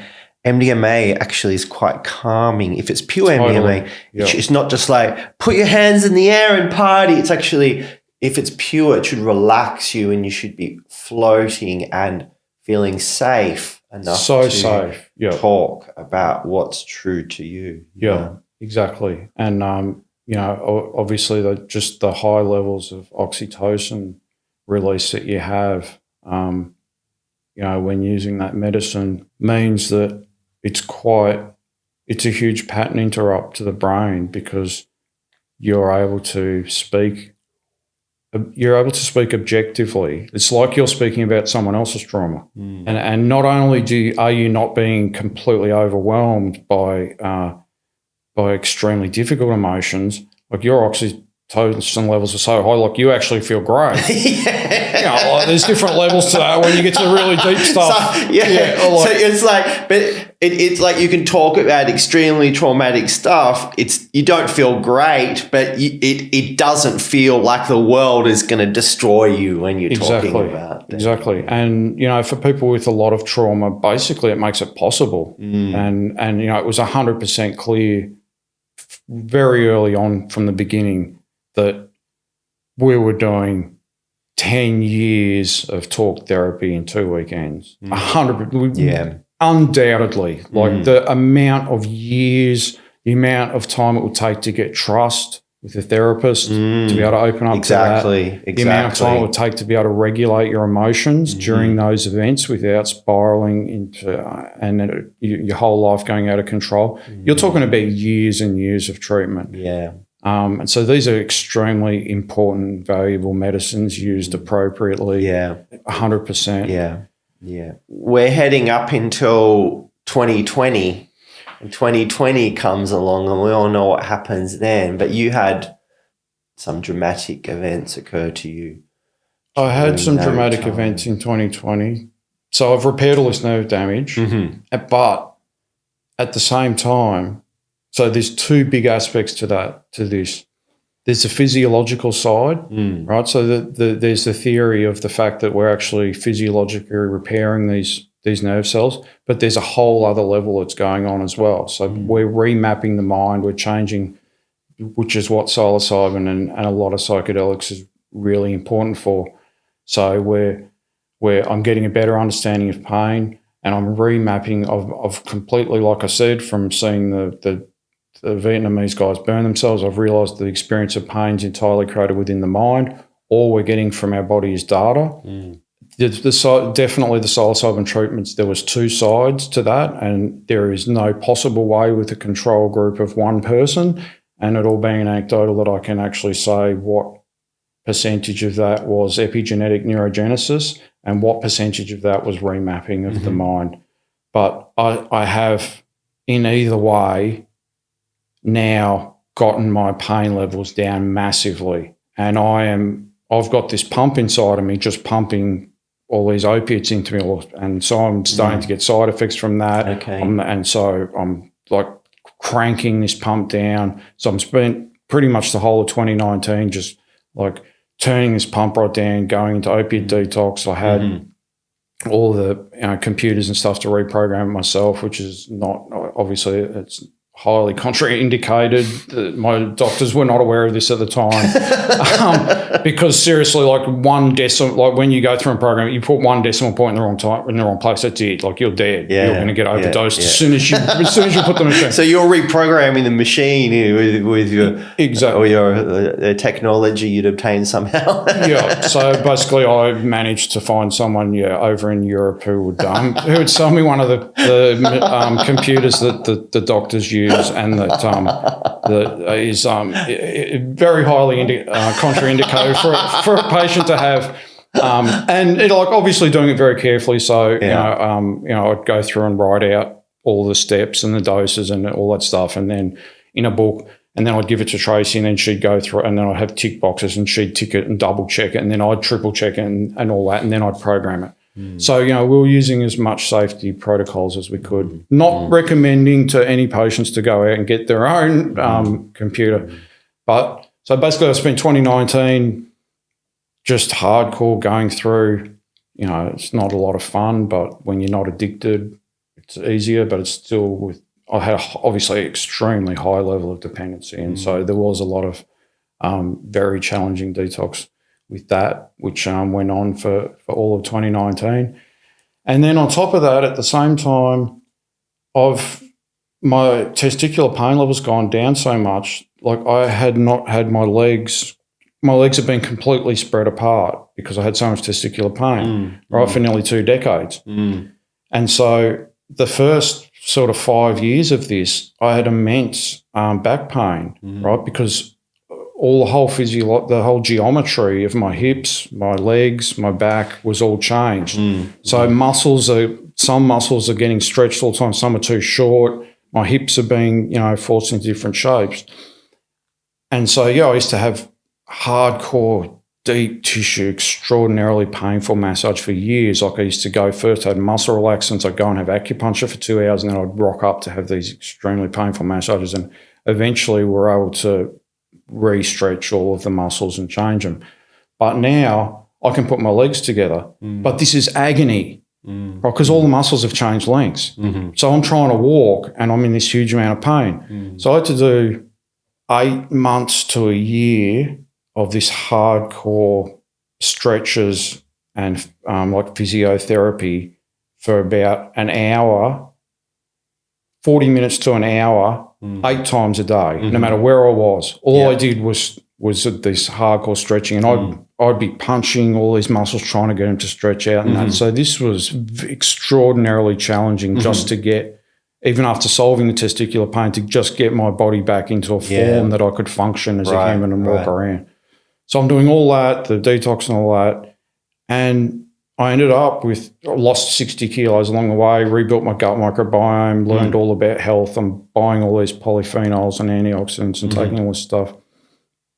So I'm like this new person, and I'm flying. Like I'm, we're still dealing with, some of this traumatic stuff that's coming up, but I'm like kicking goals. Starting to get somewhere. Yeah, like I'm on top of the thing. I'm starting to teach other people about chronic pain. I'm running these courses and all this sort of stuff. Right. And it's come up to 2020. Things are going great. I've just gotten over things were going trauma. pretty good for humanity in general in the beginning of 2020, as I recall. It was actually 2021 that thing happened. So 2020, so basically, the whole COVID thing. So, there was all that. And then we're going through all of these lockdowns and stuff. And all this trauma has come up and been dealt. Yeah, you dealt with all the trauma, or a lot of it. A lot of it. And this was so weird basically. So I saw we reached this peak. Yeah. And then we were smashed by this trauma, by this resurgence, all this family sexual abuse we didn't know about and stuff. And and it's just been this peak, and I was just like, yes, I've got my life back, I've got my body back. And then it was just like smashed by the most intense trauma. And like we didn't know that we could stay alive. In 2021. 2020. Yeah. And so we're working through this during 2020. Everyone else is like, oh, COVID's so bad and that. Like, COVID? Like, what's that? Like the shit we were working through. Right. And so I'm just smashed by the most hardcore PTSD. I'm having all these like dissociative breaks. I'm like losing touch. So you had an event happen in 2021 that, for various reasons we can't talk about in much detail. We can't talk about it in much detail. But a very, very serious traumatic event happened that would really destroy the life of anyone who it happened to. It was extremely traumatic, and it came basically at the worst possible time that it could come, because we had just spent, 18 months working through the most hardcore trauma, just being smashed by PTSD, and just gotten to the top of the hill. Right. And this is almost new for you. It sounded like new for you that your partner had PTSD, and you, when you're taking the MDMA, it wasn't that you had trauma, but not PTSD and her level of trauma. And suddenly you have PTSD. Extreme. Yeah. Yeah. So I had PTSD basically from working through, like I had really extreme secondary PTSD from my partner having to relive a lot of stuff that happened to her. And for the first time in my life, I didn't want to live. So, like I said, like I talked about earlier, I'd have these moments where it was that bad for that's you. how bad it was. Yeah, I had I clung to life every single day, and every moment of every day, I desperately wanted to die. And every morning when I woke up, I'll be shattered. And what were the symptoms that you were experiencing in your life and your body that made you feel this way? So the symptoms mostly for me were anxiety, dissociation, so depersonalization and derealization. So I'd lose touch with. I wouldn't be able to interpret data. Yeah. So it was like I went back to a basic default operating system, like a cow or a horse or whatever. They're born and they have a different default operating system. Plus, they know how to stand, they know how to run already. As soon as they come out. Whereas humans, we don't sort of understand the world at all. So I was like, I had just been born as a new human, and so but I had this default operating system where, like, if I was back in one of those really bad dissociative breaks, like I would know that that's a chair, and I would know that that's a microphone, and I would know that this is a room. But I have absolutely no conceptual awareness of why someone would use a chair. Yeah. I know that they sit on it, but I don't understand the concept of sitting. So as a very it's quite difficult as to a normally like really a very, extreme. very intelligent person, suddenly you're not much more than a vegetable in how you interpret and interact with the world. 100%. And when it was bad, no understanding of who I was, no ability to even speak as in the first person. So I didn't know who I was. I didn't know why I was here.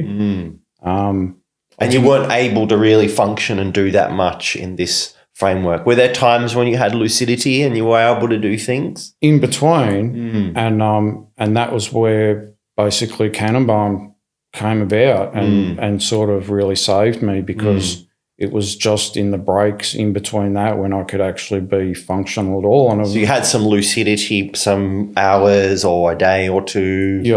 And then and that's when Cannonbalm came in after that event, or was it? Right. Okay. So basically before that event, like I said, I'd done a lot of work. I'd worked through so much trauma. I'd gotten things back up. I'd started a new business making a soil biostimulant with fermented sugarcane and stuff, and really just sort of gotten on top of it. But, clearly in hindsight, in like a fragile state, like I've reached the top of the mountain, but I'm naked and battered and bruised and ready to just have a quiet, step into this new life and finish dealing with this trauma. And just, basically what happened, I went out during a COVID lockdown. I was going to attend a medical appointment, and I was approached. We can't go into a huge amount of details, but I was approached. You don't need to go into any detail. I don't think we need to go. And I was very seriously arrested and injured. One of the reasons why it was so traumatizing was the fact that I was maliciously prosecuted, and charges were fabricated against me. Evidence was presented to the court that was untrue and false by a number of police members. Which is completely normal. And standard operating system. And that was basically the most traumatizing thing of the whole lot. After it happened. Was that another level of losing faith in the system? That was where I didn't want to be alive anymore. I didn't want to live on an earth where that happened. So I've been really badly beaten. I've got quite a few broken bones. I've been dragged off to prison. I've had charges fabricated against me, and then so I'm reaching out. I had literally no money. Like I couldn't even get the disability pension at this point because I got precluded from any Centrelink payments for 25 years. Wow. When I had my medical negligence settlement. And that took 2 years in court to overturn, even when I'd had no income, for a few years. And so we were just selling off all of our stuff just to be able to pay the bills. I was going I was getting my food. The local church was giving me boxes of food just to keep us fed. And I've just lost my train of thought. Brought up some that's right. And so I've basically, so I didn't have money to sort of,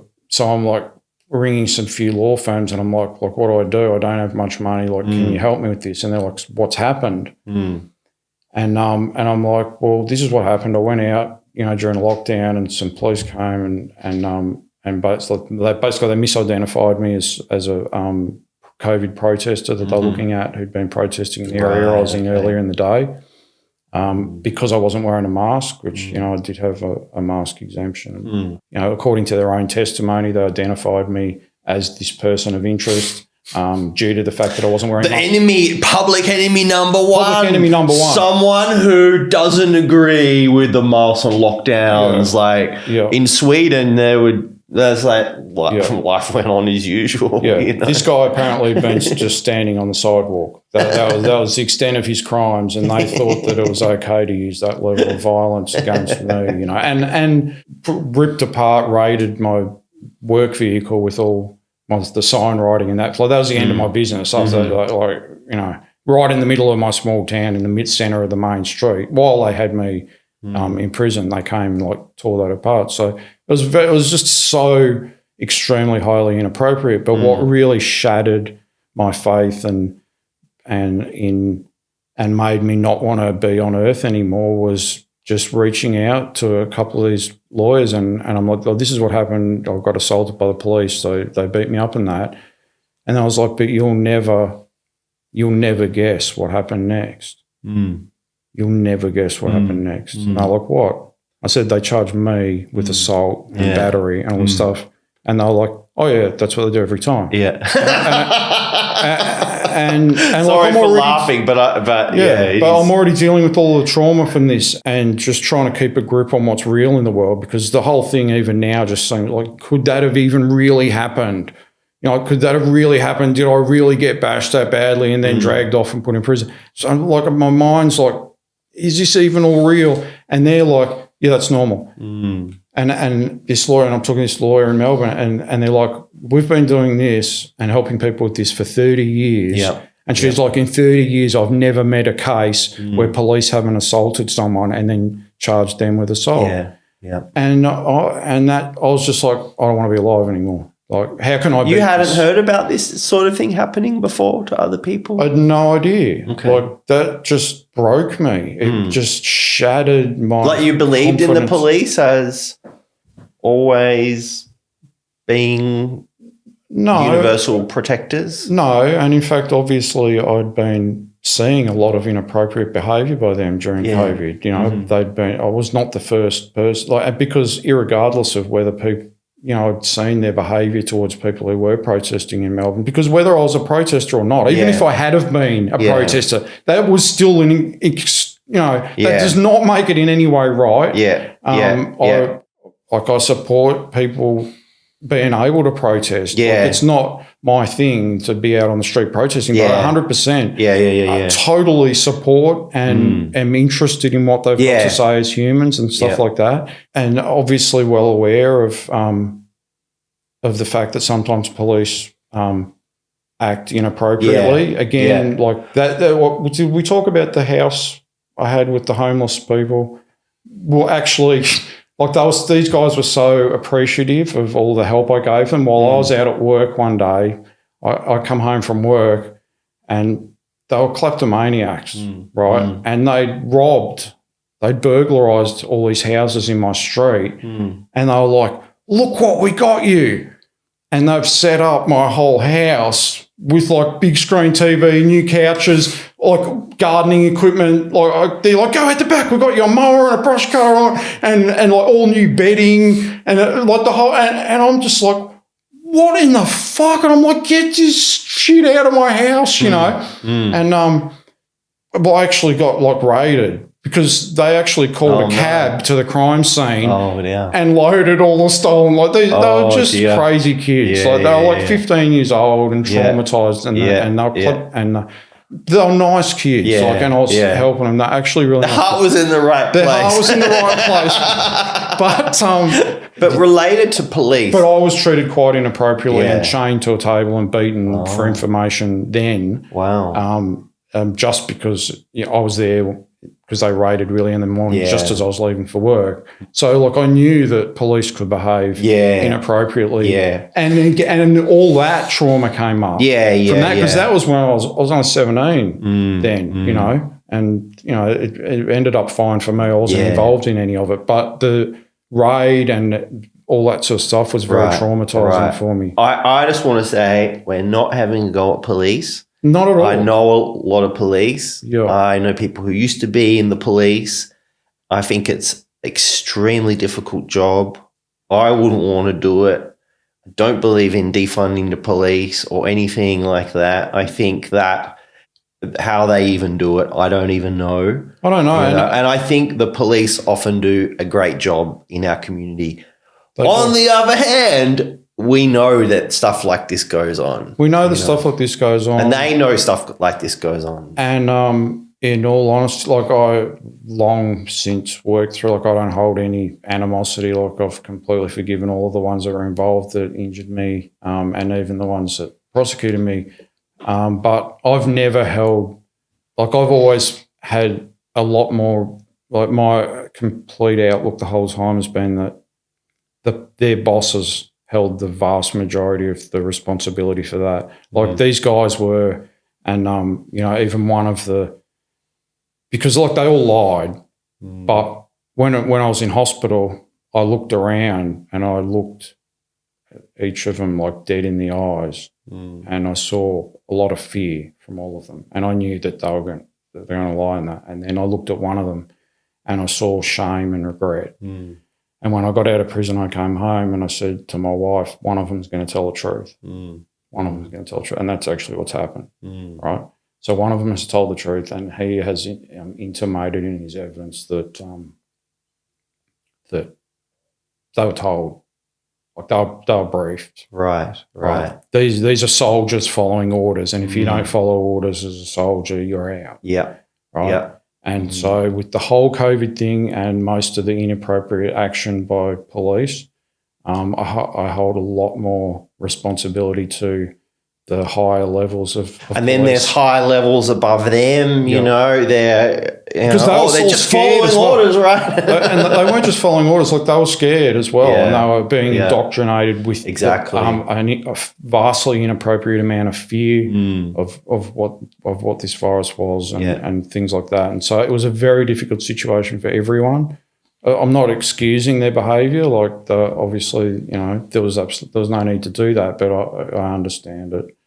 So I've really been struggling with this really hardcore dissociation and depersonalisation, derealisation from the traumatic events, from this prosecution and the physical beating and stuff that I got. And these symptoms have started, really overtaking my life. I'm just often, I'm waking up under a bridge somewhere, curled in the fetal position with no idea how I got there, how long I've been gone, things like this. Finding myself walking around the street. I've been somehow left the house and not knowing who I am, where I am, no shoes on, all my feet are all covered in blood and blisters and stuff like that, and very, very difficult time following this and still dealing with a lot of trauma from it to this day. And so, I think trying lots of different modalities of treatments, psychiatrists and psychologists, and really, really, really struggling. And, it was at that point that I reached out to you to see whether, as an ayahuasca facilitator, to see whether you thought ayahuasca could be beneficial for me at this point in my life with what I was dealing with. And I remember you I think we had we had an hour and a half phone call. We did have and you told me your story in short, and I was just like, wow, this guy's really interesting. And it seemed like you were barely able to function. It seemed like you were in a lucid time, so you were able to talk, but your voice was a bit drony and you were saying all these amazing things. And I was like, you got to just come along for free. Like, don't. Yeah. I was just like, this guy needs help. And I don't remember exactly what I said to you, but I said, sounds like you might be struggling with some sort of interference. Yeah. And I was like, I think I might be able to help. And I just said, just come along.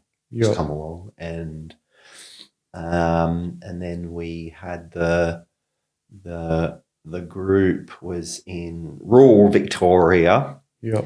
And it was just after Four Corners had done a hit piece on Was me. it just after that? Yeah. But the surreal thing about that group was that it was more women than men, which was interesting. I think it was like 8 people and there were like 5 women, something like that. Sounds about right. And it was a very private place in the country.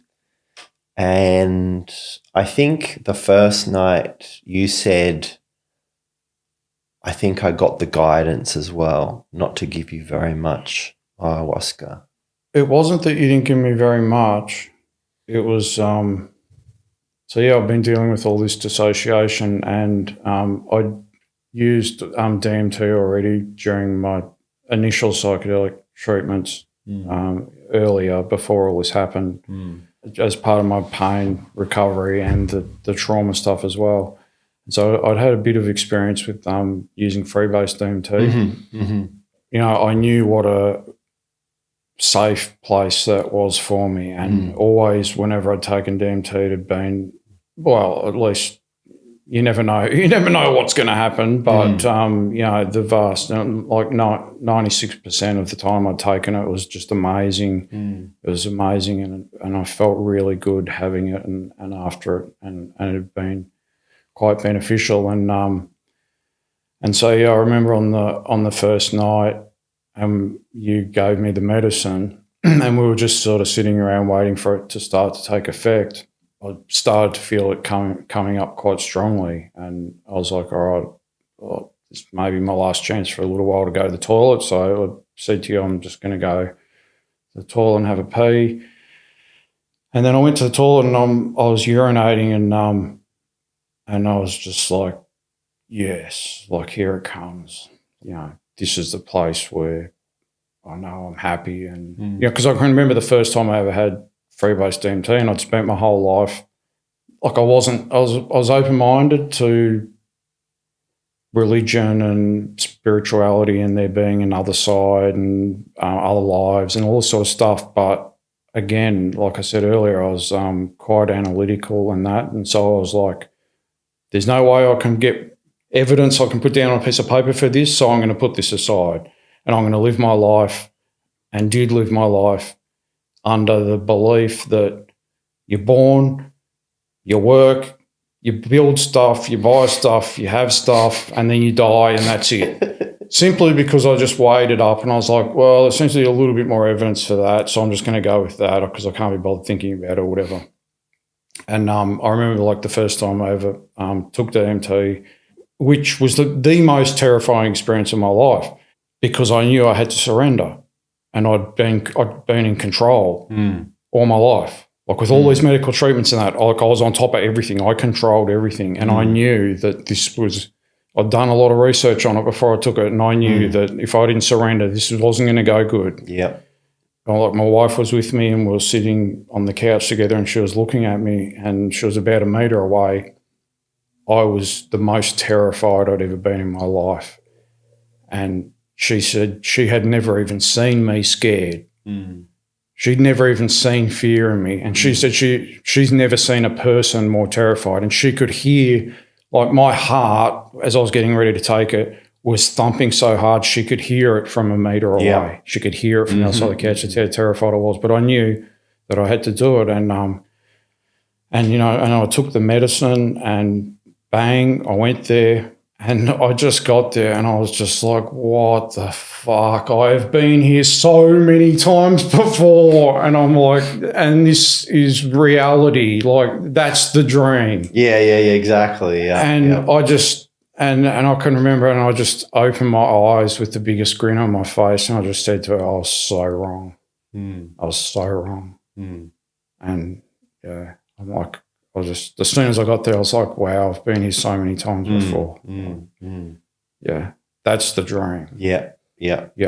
And so, yeah, so I'd had all these really positive experiences, and that was a really important part of my spiritual awakening as well. But I had never had ayahuasca, and I'd put aside the psychedelics because although I had used psilocybin trying to deal with the dissociative symptoms, and it was and possibly even some DMT, and whilst it was actually extremely helpful, so basically I could have a large dose of psilocybin and completely go back to the person I was.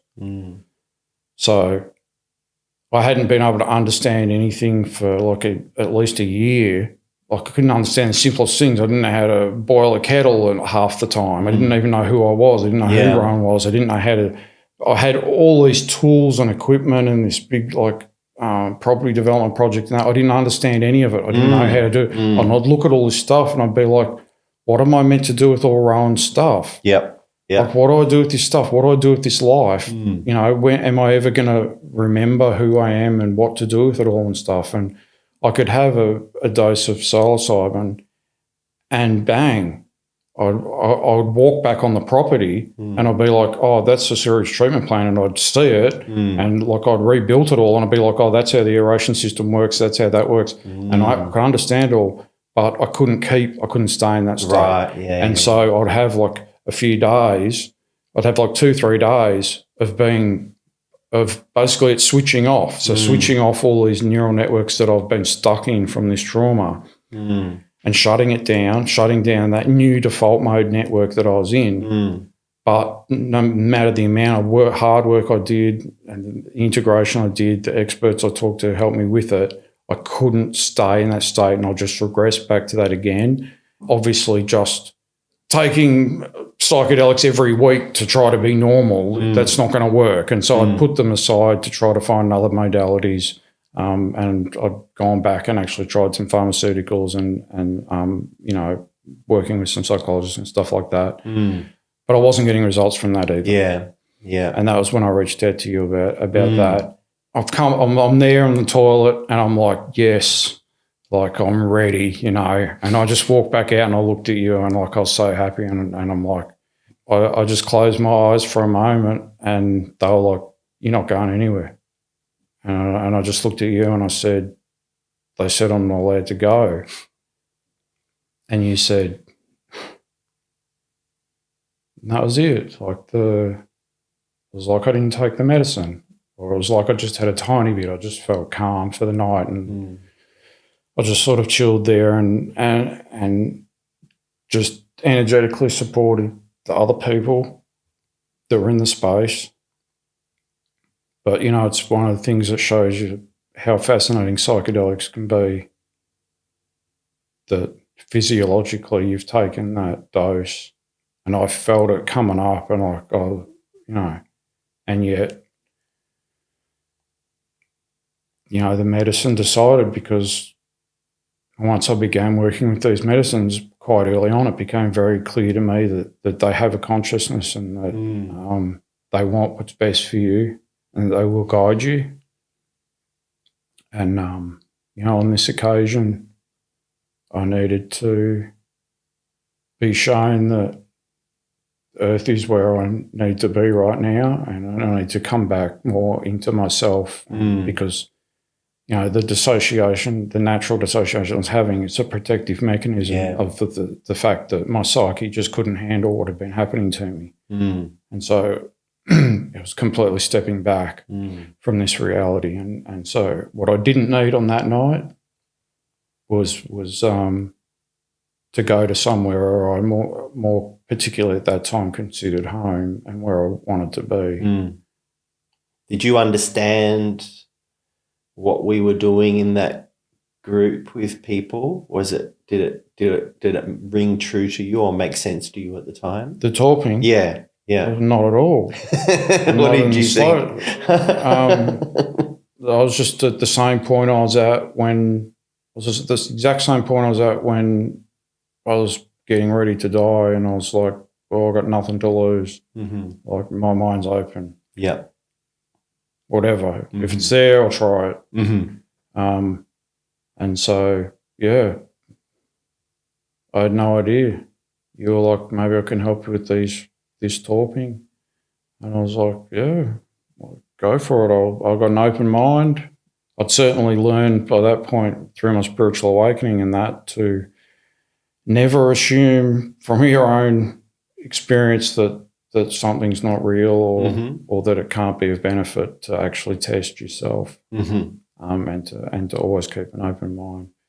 And so, yeah, I just went into it with a healthy degree of skepticism, but also balancing that with being completely open-minded and clearly seeing by that point, it actually knowing now that was just after the Four Corners thing, it's probably brings it more into perspective. But like the first night, holding back and very carefully observing everything you were doing. You know, I'm used to that. And it was only about, and you know, I was careful because I had quite a bit of experience with psychedelics myself by then, and there was quite a few inexperienced people there. So I was carefully watching how you're interacting with them and preparing them for what was going to happen. That's what I'm used to, like 20 people watching my every little move. Yeah. Suspicious, doubtful, mistrustful, projecting people. Yeah, because of the space that you're in. Like there's a lot of people out there in that space that are coming from the wrong place. And, you know, you've written about this quite a lot. And a lot of them that start off from the right space and then become compromised by their ego or other outside forces as well. Because when I went, she's like, "Oh, are you going to have it?" And I was like, I don't know. Like, it's a freebie at this point, you know. Yeah. But no, like that's literally that's how every psychedelic. Like I never know until right before the time, and then I get told. So, but I knew that within by 9-10 o'clock that first night. That I just texted her and said, "Yeah, he's legit." So there was a level of trust there that came from my own experience with helping other people facilitate and just all the research I'd done and just watching, your behaviour and things like that. And so definitely I was open. Definitely I knew that you definitely did want to help me as best you could. But, yeah, I didn't know what to expect. I didn't really know what it was about. Can you describe what happened and what it was like for you in that torping group? Not sure. I think you talked a little bit about it first, didn't you, to the whole group, about how it sort of come about for you and what you're hoping to achieve and things like that. And all well out of the usual paradigm and comfort zone for most people. And probably almost doesn't land for people, and I know that, but I talk anyway because there's no easy cultural reference points for what I'm even talking about. So people, it just comes off as like, like a dog, Homer Simpson's dog listening to it. Doesn't I realize that. So it's almost like you kind of just got to experience it. And I remember like as you're talking about it at the beginning, then like, a level of respect going up a notch because it was like you were speaking your truth and you couldn't give a fuck. Like, if you want to think that this sounds like the most nuttiest thing and I'm a fucking crazy whack job, go for your life. Like this is what I feel is right. And this is how I feel I can help people. And so, yeah, like I definitely respected that. I didn't know what to expect. So for people who don't know what torping is, kind of like, I think it's quite funny that people who listen to Shane McGillis and Matt McCuskers podcast, they actually, there's probably about 1 million people or American men in their 30s and 40s, they all know about torping, but it's not that well known in the general populace. But it's basically a sound, and I use this sound to kill entities. And in the psychedelic community, a lot of people, they say, we don't think people are ready to hear this or talk about it. But I'm like, yeah, but it's on this podcast and all these people know about it. And it's, they talk about it as a little bit of a joke, like it's a little bit of a fun thing to talk about. But basically, I'm using a sound. It sounds like a dog barking, like it's like this, like that. And I'm actually using the sound to destroy the etheric parasitical interference in the person's energy field. That's exactly what I'm doing.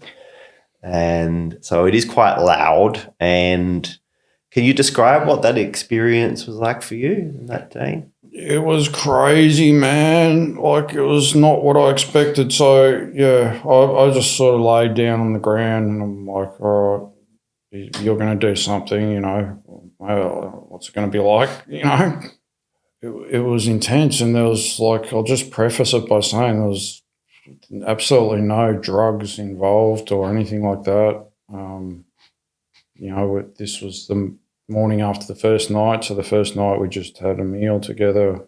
The second morning, we just sort of had breakfast, and so I was just lying there relaxing, and then you start to do it. And within a millisecond of the first sound coming out of your mouth, it was like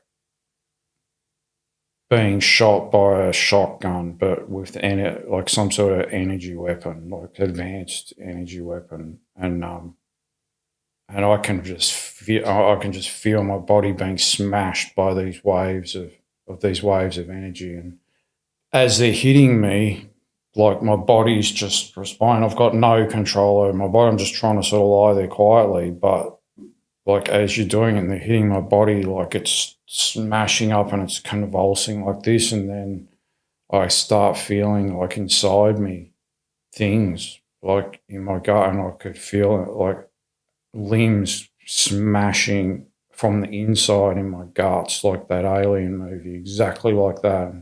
I don't know what you guys could see visually, but that was entirely my, again, completely lucid experience. It wasn't a visual experience, as I recall, for most of us. Yeah. What I remember from that time is that I would stop for brief periods of time and I would comment about and I was looking at everyone else in the group, and it was an extremely palpable experience. Mm. And I would comment on that palpability because it felt like we were all sucked into having this most visceral experience that I don't think I've had in that exact same way, possibly because I think the interference that was clearly interfering with you and, in a way I'd see it as kind of inhabiting your body and preventing you from being in your body, maybe literally.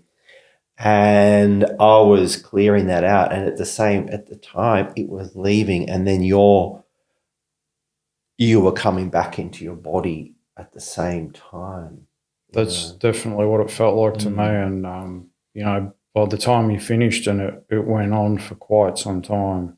So maybe 15 minutes. 15 or 20 minutes, very intense, and for someone who's never seen Julian do this, and like I've seen him do it subsequently, so this was a particularly, like, this dude was working, like, sweat was pouring out of you and you were just, like, working hard, like, fighting. And I'm physically feeling like holes getting blown in me and like entities trying to force their way out and you battling with them, and which is all like half of the course had we had a heap of ayahuasca, you know what I mean? Like, it's just, but like we're just some straight dudes sitting there in a lounge room, like, you know, it's very different to, you know, my body's just the effect on my body. It's not like, okay, we're going to do this meditation and you're going to go to another place and you're going to visualize all this. Like, no, my body's thrashing and convulsing, like sweat's pouring out of every part of my body. Like, this is something that cannot be ignored or thought of as an interpretive, subjective experience. Like, there was nothing subjective about what my body was doing, and I didn't have. It was absolutely involuntary, your experience and your reaction. Yeah. So that was very, very, very interesting. Yeah, and I felt amazing after it. It was literally, and I've seen it a few times now, it was like blood coming back into your body. It was like you filling up and coming back to yourself, and it's almost like, you had this, it was almost like you filling up with this liquid, you know, and becoming rejuvenated by this fresh energy, you know. That's kind of what I was seeing. And I can't imagine, I mean, I haven't experienced it myself, but it appears very relieving to people that they have this relief and unburdening of something that's been, and from my perspective, and I think the difficult part of this is, for most people, is just to see what a horror show it is. Things appear on this level.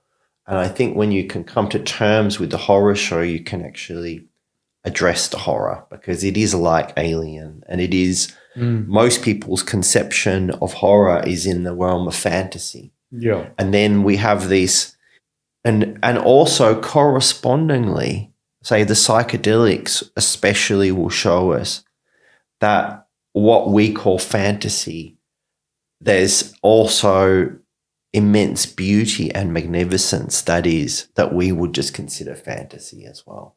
So there is this level that there is this heaven and hell, like Aldous Huxley talked about, and it is real that there are these expansive realities, and we've got to. And I think the real revelation of psychedelics, or, you know, maybe just being alive as a human being and really grasping what's going on, which is, I think, what we really should be trying to do, is just understand that, there is this immense beauty and there is this immense grace, and there is also this horror. There is this malevolence as well. And this is, you know, a lot of us have relinquished the religious frameworks where we used to have some basic frameworks of demons and heaven and hell, and you know, and then we don't have that anymore. And the average person in the Western framework, it's not easy for them to contextualize any of this. It's not easy for them to contextualize, and, you know, it's interesting that you brought that up, because like for the lay person off the street, you know, just listening to the last few minutes of this conversation, you'd just be like, well, that's the two biggest fucking nut jobs I've ever heard. and yet, if they turn around and there's some devout religious people, and they're like, like an angel visited me, or, you know, I'm worried my friend that, you know, maybe that a demon's coming, they'd just be like, they're very religious, and you know, they've really got their beliefs, and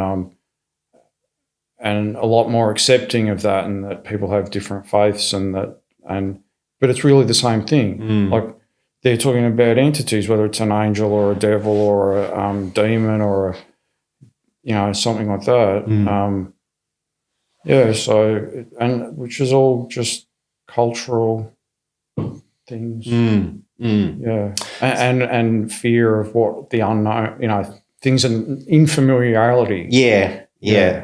So what was it like for you after that experience, and then the Saturday night and the coming days? So, we just really felt amazing after it, like totally myself. I felt very powerful after it. So I can remember after it, just walking outside and standing on the balcony of this farmhouse, just overlooking, and there was a huge big thunderstorm brewing, and just standing there with my arms folded and just feeling like my old super powerful self that could deal with anything. And it was a remarkable, huge shift, because basically, despite fully understanding what was going on, knowing about it and doing everything to work through it and get out of it, the level of the trauma from those events with the police had set up this new default mode network where I was a victim, changed my perception of reality. And I'm not talking about thoughts of that, although I'm talking about more of a constant, and the thoughts would be difficult to keep out, but very physiological, very chemical thing. So, with the dissociation and that, like, it could come on at any moment. Like, often I'll just open my eyes in the morning, it will be happening. I could be in the most beautiful, like in paradise on a tropical island, walking on the beach hand in hand with my wife, and I'd just be smashed and overcome with the deepest feelings of grief and despair, and like as if your child just died. Like literally, that's just like that. Like, and so, not that I was ruminating on thoughts and like all the sort of things. It's a lot easier to deal with psychotherapy and that, cognitive behavioural therapy, all that sort of stuff. Like just smashed by this physiological thing, and there's quite a possibility, because it really felt like something was taking me over all the time. You know what? And so perhaps it was. Like, from my perspective, what this actually was, it's not even anything to do with, sometimes it's like, a lot of the time I see the perpetrators as the victims themselves, because they become overtaken by a force that wants to attack a certain individual to take them down. I actually believe that's true. I actually do, based on what I saw in the hospital when I looked at all those men and what I saw. You saw the innocent, in a way, you saw their innocence, their innocent soul. They were confused. Yeah, and they did, and they become traumatized. I know people who work with MDMA, and they are often, there's not a big conversation about this, because we're tending to think as the victims as being the most worthy people of treatment. But often it's the perpetrators who have the most trauma, because at the time they might have some rationalization or understanding of what they're doing, but in the hindsight, they actually struggle with all these emotions and guilt and shame and a confusion about what they've done, and that haunts them. And so I think it's actually huge in the sense that, and then they think to themselves, like, am I a bad person? Like, and then it's like, and if you suddenly start thinking you're a bad person, suddenly you're capable of a lot of bad things too, So it's like, in this I would see, in general, my understanding of, humanity in general is, we talk about trauma, we're to talk about the origins of trauma, and it's like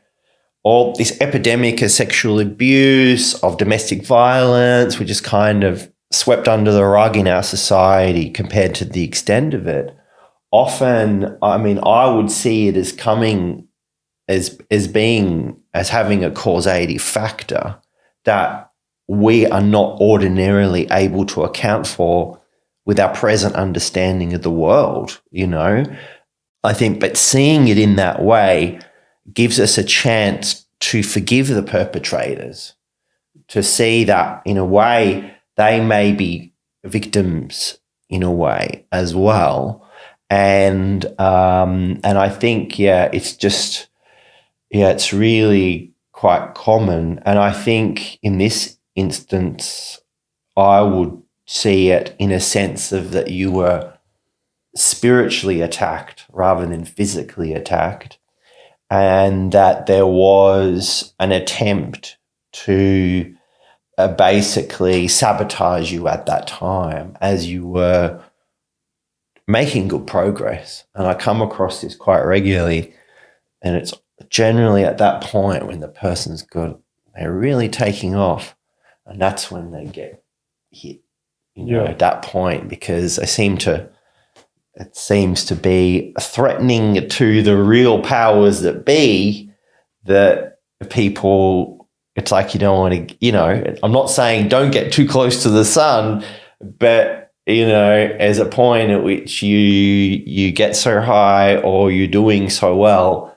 that you're threatening to the powers that be. It's a very interesting topic of conversation, and there's many different ways to interpret it. And I think in my situation, it's quite useful because it's very easy to look at this through different perspectives and to look at things like this as self-sabotage, because when you're analysing a whole life situation of, all right, you got to that point, it's very easy to then go and say, all right, well, you decided to go there on that. The pop psychology perspective. Yeah, exactly. And it's like there's no real answers to all that. You can analyse all that and it can be helpful to you to try to remove those parts, whatever. But then sometimes, there's no way that was self-sabotage. There's no possible way I could have predicted that could happen. Yeah. It's not like the addict who's like, no, I just have to drive that way home from work. And then it's like, I woke up and I'd actually gone to my dealer's house and all that. And it's like, that was that part of your mind that, you even wanted to get inside of that house. And this is a different level, and it opens up, I think, an interesting, exploratory realm as we move forward with more understanding in these fields of different ways to interpret people's behaviour. So after that experience, did you have a little bit of a conversion, or because you feel these things trying to kick their way out of your stomach? Yeah. Did that create a kind of a, not cognitive dissonance, but did that actually, did you have a change in your mind in how you viewed this? Was this a difficult process for you, would you say?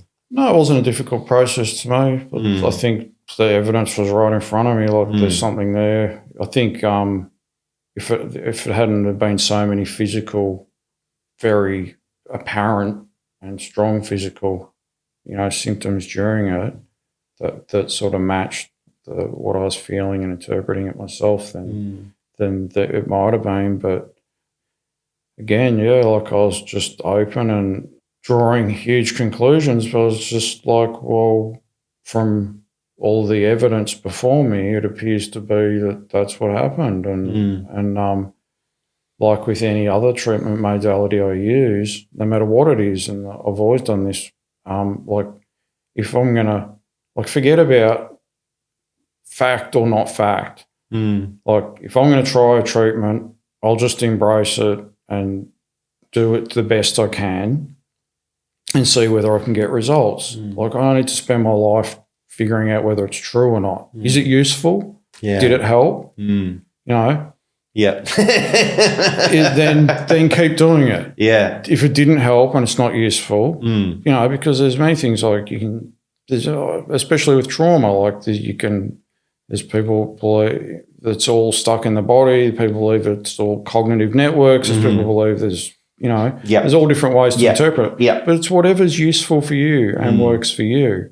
And that was useful for me for a short period at least. So I only got a few hours drive from the place before I had another very hardcore, got a bit lost in Melbourne. I stopped for lunch in Melbourne on the way back because I lived between where we had the thing in Melbourne's in between. And I stopped in Melbourne for lunch and was looking at it from your perspective was completely overtaken by entities again. Looking at it from my psychologist's perspective, I had a dissociation again for whatever reason that we don't understand or whatever. You ended up sleeping with some homeless people that night. I did end up sleeping. It was interesting because I just stopped to go to the toilet, and I stopped at the Queen Victoria Market and got out, and there was a heap of homeless people. There was a big pile of homeless people when I got out, and I was just like, "Oh, how you going, fellas?" I'm like, "Oh, do you want a drink or something?" And they're like, "Oh, hell yeah!" I'm like, "What do you want me to get you?" And then so I walked up the street and going to get, this guy's like, "I really want a can of Coke." And I'm like, "Yeah, man, I'll go get you a can of Coke." And I'm like, "You want a drink?" He's like, "Yeah, I'll have one as well." And I walked up the street, and then I walked past a shop, and I was like, "To hell with this. Look how many dudes are there. Like, this is not acceptable." So then I went down to the Chinese restaurant and ordered $150 worth of food and went to Aldi's and bought all this shit and that. Because I was meant to be staying in Melbourne that night. That's right. And I was very financially strapped at that time, and you allowed me to go to the thing for free, and I only had just enough money for my accommodation and that. I was like, to hell with this. I'm not staying in a hotel when these guys are hungry, So I went and bought all this food and that, and then it was quite traumatic when I brought it back because I bought so much stuff because I went to Aldi's as well, and I bought slabs of Coke and about 50 chocolate bars until whatever cash I had, and I couldn't carry. And then I went back to the Chinese restaurant. I couldn't carry it all, and so I said to the girl, "Oh, is it possible? There's these homeless people just around the corner." I didn't realise how far I'd walked. It was actually 1.6 kilometres. Oh, right. It was a fair way, and they're just around the corner. Can you carry all of that food, and I'll carry this stuff? And she's like, "Yeah, all right, I'll just check with me boss." And she's like, "Yeah, he said I can." And then I'm walking up the street, and by this time, because I still got back injuries and that, I'm carrying all this heavy stuff. By the time we got halfway to the market, I was in agony. My back's gone. This girl's like, "Are we nearly there yet?" And I'm like, "I'm pretty sure it's just around the next corner," because I've been wandering around quite dissociated as well. Yeah, right. And then eventually, it was hectic when we got there because eventually by the time we got there, apparently the Salvos or one of these food places comes once a day at a certain time and they hand out a heap of food. And that's why there'd been so many people there because they'd been starting to congregate. But by the time I got there, it was the time that they come with the food. So there was huge, so many people there, homeless people there to get food. And when I went to the supermarket, I was like, first I went to the thing and I'm like, back in my scientific, recovering my own health thing. And I'm like, this fruit would be good for them and all that sort of, I'm like, what will I get them to eat that'll sustain them for a good period and all that? And then I'm just like, fuck that. Just make these guys day, and I just got the massive box of chocolate bars and Mars bars. I'm like, these guys just want to feel good for 10 minutes, Then when I actually rocked up and we finally got there, I finally got up to the thing and the girls got all the food and that. And then there was so many people there and I was just like, who wants Chinese food? Who wants chocolate bars and that? And just it was like hands were coming from everywhere and it was just – it was insanity and that, and it was quite difficult and painful for me because I didn't have enough. I had nowhere near enough everywhere. Right. And it was just so many hands and just not enough food. And I handed it all out and it was quite upsetting. And I went back to my car and I sat in there and I thought, and I just and everything in me was just drive. Just get away from here, I just didn't want to see it. I didn't want to look at it. That's the problem. And I was like, no one wants to look at it.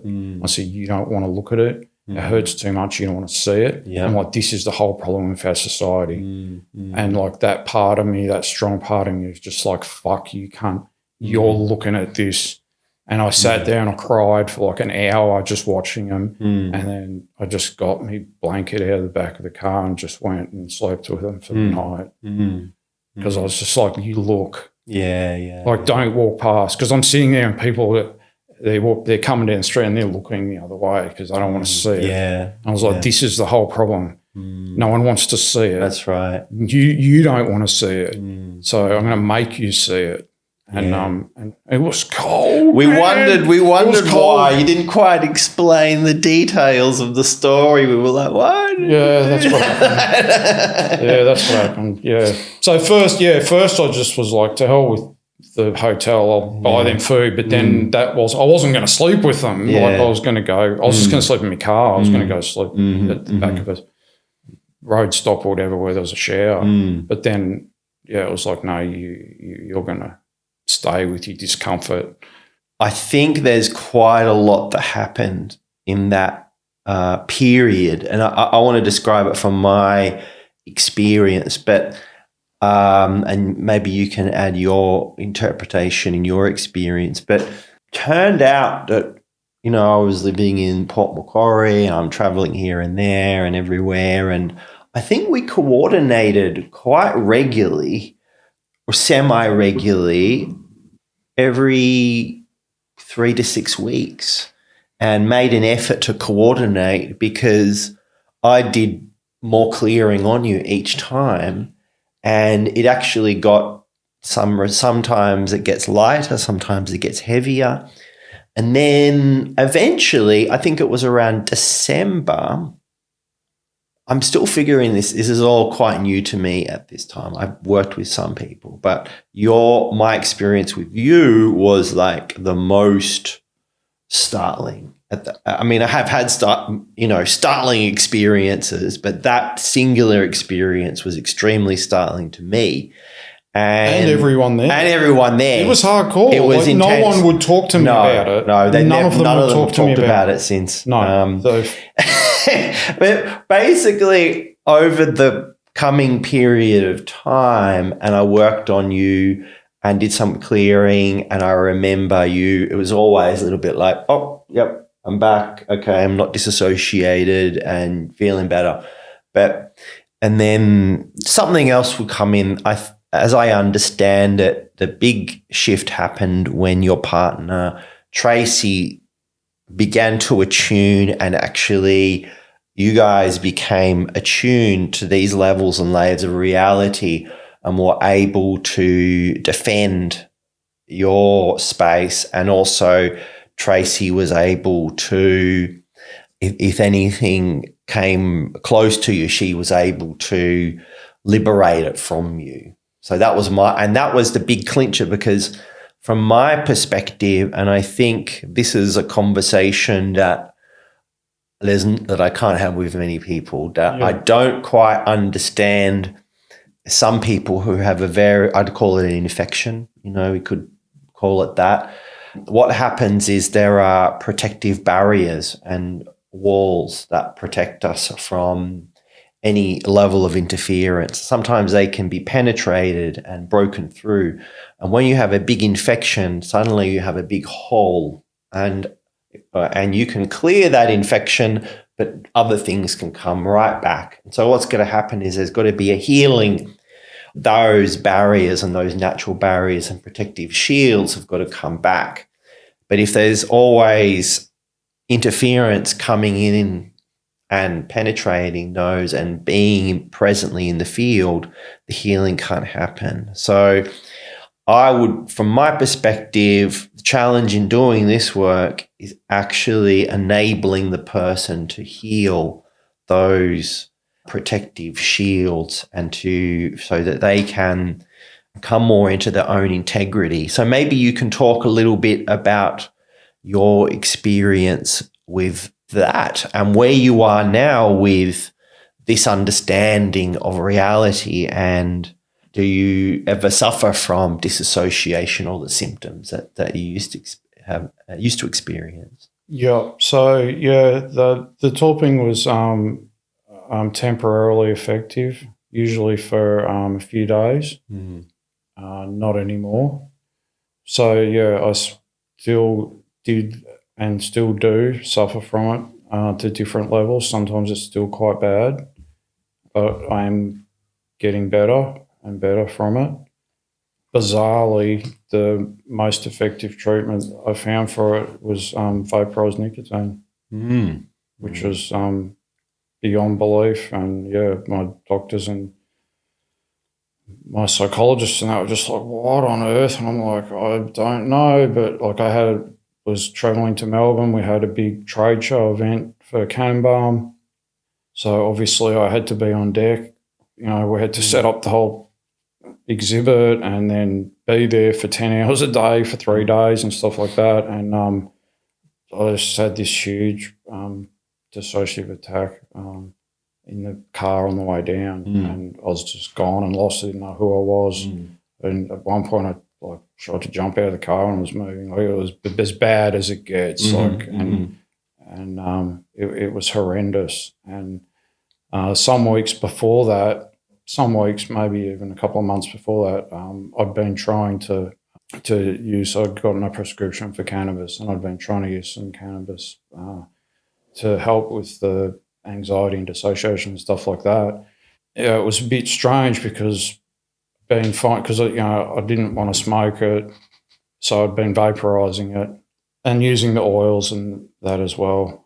At first, quite useful, like more as something to break me out of it, but as an ongoing treatment, not that effective. And then so I tried smoking it, and it was more effective, but with cannabis mixed with tobacco, and it was quite effective. And then I tried having it without the tobacco, and it wasn't effective again.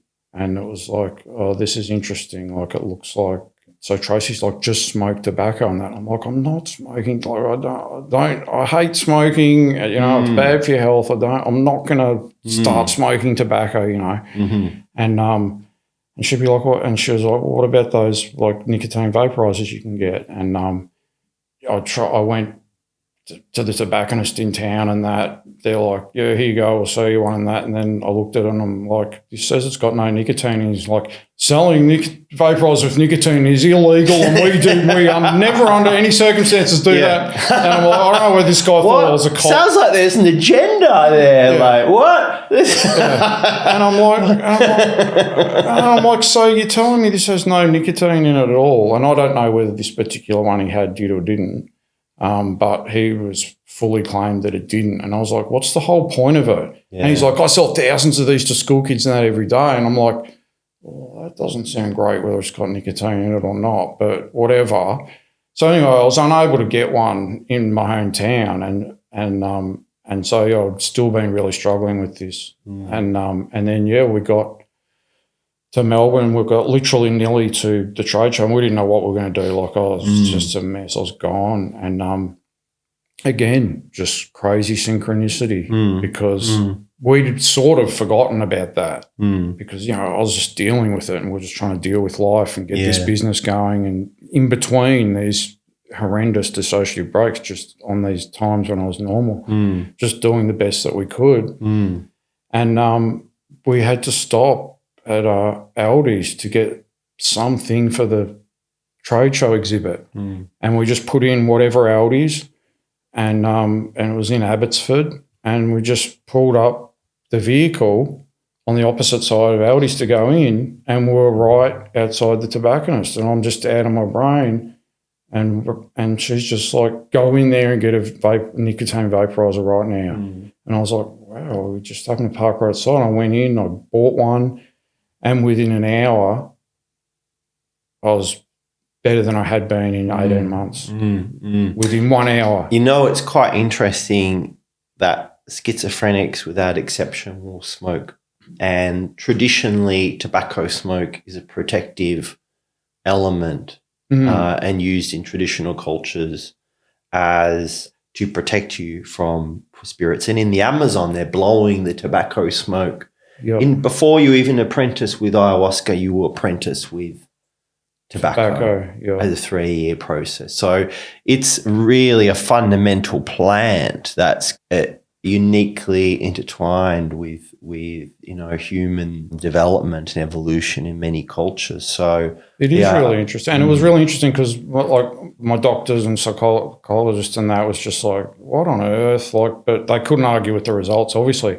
But then when I told my psychiatrist, and like who I hadn't seen for quite some time, and I just rocked up to see him, and I was like, "You're never," and he's like, what the hell? He's like, I have never seen you this good. He's like, what's going on? Like, why are you so good? And I'm like, you're never going to believe it, And man. you know what? I think possibly... But what he said, I said to him, you're never going to believe it. I'm like, nicotine. And he's like, oh, yeah. Yeah. So he was the only one. Right. Which I was interesting that a psychiatrist who's more into the pharmacological aspects. Yeah. He was like, oh, yeah. Like, he's like, you got problems with your nicotinic receptors and that. And he's like, I've seen this before. Yeah. So. And the other thing that can work well is hape, which is in the nose. I had that at there was a shaman there serving that very same trade show. But I don't think that nicotine is... If nicotine was able to heal dissociation and PTSD, like, we would know about it. Like, I think as I understand it, in the process of healing your auric field from attacks, I would say, and protecting yourself from attacks, whether you get disassociated, because I would say there's a different level. A lot of these beings, they don't want to inhabit your body. They're actually just finding an opening and they're having a go at you, and they're all around us all the time. Yep. So they'll come and go. But you had an infestation, which is not, it happens. It's certainly a part of the human experience. It's all very fascinating. It's fascinating. And this is really as I understand it, this is the leading edge of what we need to focus on as human beings. And, of course, all this new information is crazy, but it's not crazy when you go to you talk to them about it. They're like, yeah, we know about this thousands of years, nothing new to us. You talk to any shaman anywhere in the world. It's like, they're like, yep, they know what you're talking about. It's in a Western framework. Yeah. But a good point. Yeah, exactly. Yeah. So let's talk about the Cannonbalms. Oh, the Cannonbalm. Let's do a little bit of promo. Yeah, so the Cannonbalm came about. So basically, my wife had a slip disc. She was in a fair bit of pain, and I was just doing a meditation. I was lying on the floor in my lounge room, and in the back of my mind for some time, because I'd been doing, like we talked about earlier, with the epigenetics and stuff, and so I'd been buying a lot of concentrated superfruits with, high levels of polyphenols and stuff like that, using them orally for quite some time. And, from time to time in the back of my mind, I'd sort of been like, I wonder if you could make a topical treatment out of that. Never really, maybe it went through my mind a few times. But again, like going back to the recurring theme of what we've been talking about, I was just there and I was completely in the zone, far out of a beta brainwave state, having a lovely meditation, and bang, like I guess get this recipe just arrives, like this download or whatever, and of these fruits and oils and stuff like that, and magnesium, and I just opened my eyes and I just looked at her. I'm like, got something for you to try, and she was like, all right, for your back, and I was like, all right, cool. And so I got up and I'm grabbing all these fruits and oils and stuff, and I mix up. So you basically got to download what to make, how to do it. Like 100%. It was like just arrived, right? Just like that, just arrived. Like I didn't, and like there was a whole development process to stabilize it and make it in something that would last.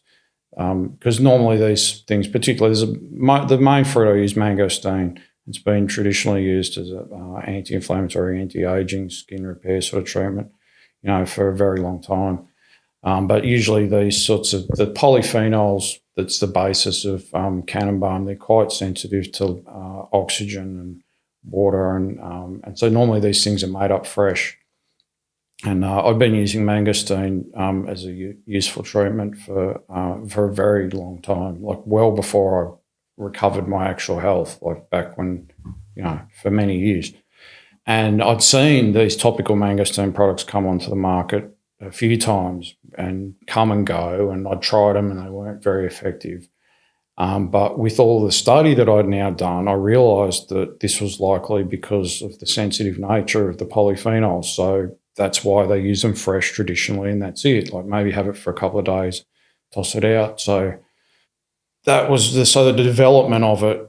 I sort of skipped over a bit, but basically, yeah, I mixed up this stuff. I put it on her back, and then, 20 minutes later, she was like, you know what, that's actually not bad. And then I was like, oh, give me a try of that. I put some on my back, which is, quite often quite sore. And I was like, after a while, I was like, yeah, not bad actually. And so I just started making it at home, and it was nothing like what the product is now. It was looked like diarrhea.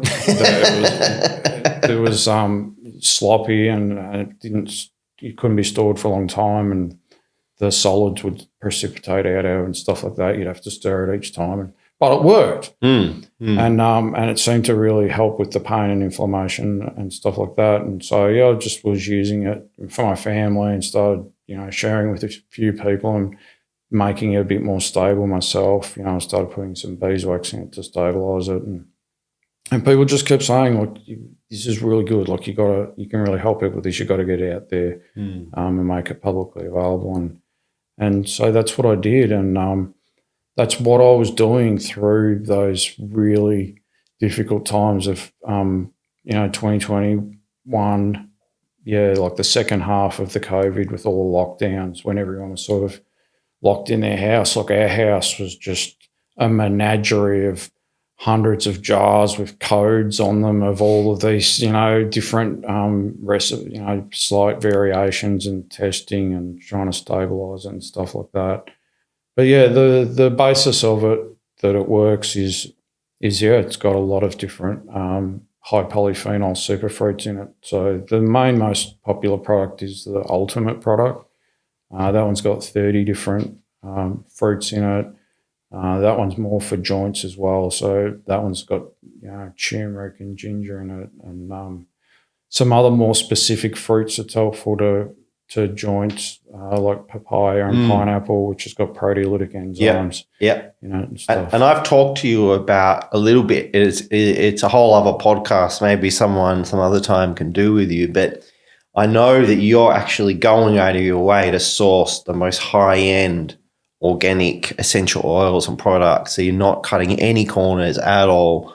You're actually going all the way with everything to make it as potent, as effective as possible. Yeah, exactly. And again, the difficulty with developing it and why there hasn't been anything like this on the market before is that there's really, so the magnesiums I use and also the fruits, they're all water soluble, right? So you can't dissolve them in oils, but I didn't want any oil in it. So most of these products that have come onto the market have been emulsions. And my belief is that's why they didn't work, because basically the oxygen in the water is attacking the sensitive nature of these polyphenols, and it's making them not be able to be stored for a long time. And so my mission from the start was to make something that was a completely lipid base, no emulsions, no water in it, something that would really preserve it. And that is extremely challenging because evenly distributing these heavy magnesiums that easily dissolve in water, like you can just go and buy magnesium. What people call magnesium oil is not an oil. It's just 95% water with magnesium dissolved in it because it's water soluble. And so that was the big challenge, was to get it evenly distributed in it, keep all the water out of it. And or you can just do you can use hydrocarbons. So you could just get paraffin, which is what Tiger Balm's based on, which is just a crude oil byproduct, and you could stir all the fruits into it and that. But that was not, that defeats the whole purpose of what I'm doing. I wanted this to be a really good quality natural product. And so, even the olive oil base that I use is Australian grown. It's pretty much, it's one of the world's best olive oils, and it comes from the Grampians Olive Company in Victoria. And it again last year won the international gold medal for and everything in it's food grade. So because what we put on our skin goes in our blood. All the stuff why I developed it is from all the stuff I learned from recovering my own health. Even though I didn't recover my health through Cannonbalm, I'm not saying you can go from the amount of illnesses and pain that I was in, and that Cannonbalm's going to solve all those problems. But Cannonbalm's based on these same philosophies and these same plant ingredients that are highly beneficial. And so what are people reporting from using Cannonbalm? I think your most pronounced product is the pain relieving product? What sort of effects can people expect, and what conditions does it help? Pretty much anything with inflammation. So it's highly anti-inflammatory. I'm not sure what is going on. So again, like we talked earlier, we went into epigenetics a bit, and all of these things that are in it, these are things you really want to be exposing yourselves to upregulate your genetic expression. I definitely can't make any claims to this. Nobody's studied using these things topically but what we do know is whatever you put on your skin goes into your blood. That's why it doesn't have any hydrocarbons, chemicals, preservatives, any sort of that stuff. Just really good plant-based stuff. The essential oils I use are really the absolute best that I can get, and it can be difficult. Like clove oil's it's got a lot of clove oil in it, but clove oil is not clove oil. Yeah. You know, the place that I do get the clove oil from, even it's difficult for them to get cloves of that high quality. Yeah. Like they sell different grades of it. But, you know, there was months of last year when they just couldn't even get good enough organic cloves, and they were completely out of stock of it. So what sort of what are you hearing from people as to the results that they're getting from it's been really good. Particularly like we've only done a couple of trade shows, so it's all pretty new. But we did the Mind Body Spirit Festival in Melbourne in November, and we were inundated. We were extremely busy, and you know what was most gratifying was just the results that people were getting from this product that they hadn't been able to get. So we just had all the products out on the table, and people could just come and use them and put it on whatever hurt, and then they'd go for a walk. Oh yeah, and you know, look, at least 80% of people that tried it and walked around came back, and they were like, "Wow." Okay, and there was just again and again and again throughout the 3 days, it just filled both Tracy and my heart with real gratitude and pleasure that we were actually on the right path. You know, because you know we've poured a lot of money into this. You know, so far it's not like it's not about making a lot of money, but we consistently had people coming. You know, we had, you know, an old lady came back 15, 20 minutes after putting it on, and she's just holding out her hands, and she's like, I haven't been able to straighten this hand in 30 years. Wow. And like, look, and my fingers haven't felt this good in decades, and that, you know, and she went on to my, you know, Google business page and put all these photos of her hands. And she's like, this is me with straight hands. And, you know, there was another like young girl in a wheelchair. She'd had her whole life. She had a lot of medical issues and pain and stuff. And you know, her mum, and you could see, and, you know, this is why it's so good for me, because you could really see, you could see the defeat in her of all the things she'd tried and the medical interventions she tried, and I'd been right where she was, and she didn't even she didn't want to be hurt by trying. She didn't want to put her hopes on something again. And her mum was like, come on, look, it can't hurt. Just try it on, you know. And she was like, and then, you know, eventually she sort of coaxed her over, and I can't even remember what part of it was that was hurting on her, but we put the ultimate on her, you know. And, you know, half an hour later or whatever, like she was back with the biggest smile on her little face. That's amazing. Just talking about it. Yeah. All right. So we've done a long haul mission. Has been long. Yeah. Maybe you can, talk a little bit about where you are now and finish off with anything you want to share with people. And sign off. Yeah, so like we're in a pretty good place now. Still working through, you know, some of those symptoms and the PTSD from the other stuff we talked about. Again, like Cannonbalm is what kept me going through all that. Just having that mission to be able to help other people with that. Because I think, you know, it was so bad for, particularly like the first year after it, and that when you know, I didn't know whether I was going to go to prison for all these trumped up charges, and I didn't know what was going to happen, and I was so traumatized. It was so difficult. I was having like panic attacks, or just lying shaking in my bed for 8 hours all night, and it was. But in between that, like that was what kept me going. That like I had that mission to make the balms, to improve and to bring them forward, to be able to help other people. And I think that's a really important thing that people need to understand is, you know, when life gets you down and sometimes it seems too difficult to keep going, like help someone, like be of service. Yeah. That's where it's at. That's where you're going to, if you can't even do it for yourself, you know, that's where it's at.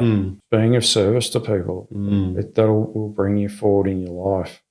So, yeah, we're just working on the business. We've just set up a new factory so we don't have to make it in the kitchen at home anymore, which was pretty hectic because, it's a bit complicated to make and quite labour intensive. And now with that, I'll be able to reduce the labour component significantly. Had to build some special machines and stuff and that because it's quite different. And you haven't cut any corners, and that's like that's a lot of the world today. People just create something that's just good enough, just over the line, cut all the corners as cheaply as possible, and And I think you created something here. When I first touched it, put it on my skin, I'm like, whoa, I'm really feeling this is strong. Yeah. This is really powerful. Thanks for sharing your story. Cool, man. It's your first podcast. It's the first podcast. I don't think it will be your last. You got much more to say. Yeah. Thank you, Mr. Rohan Cannon. Thank you, Mr. Julian Palmer. That's the wrap.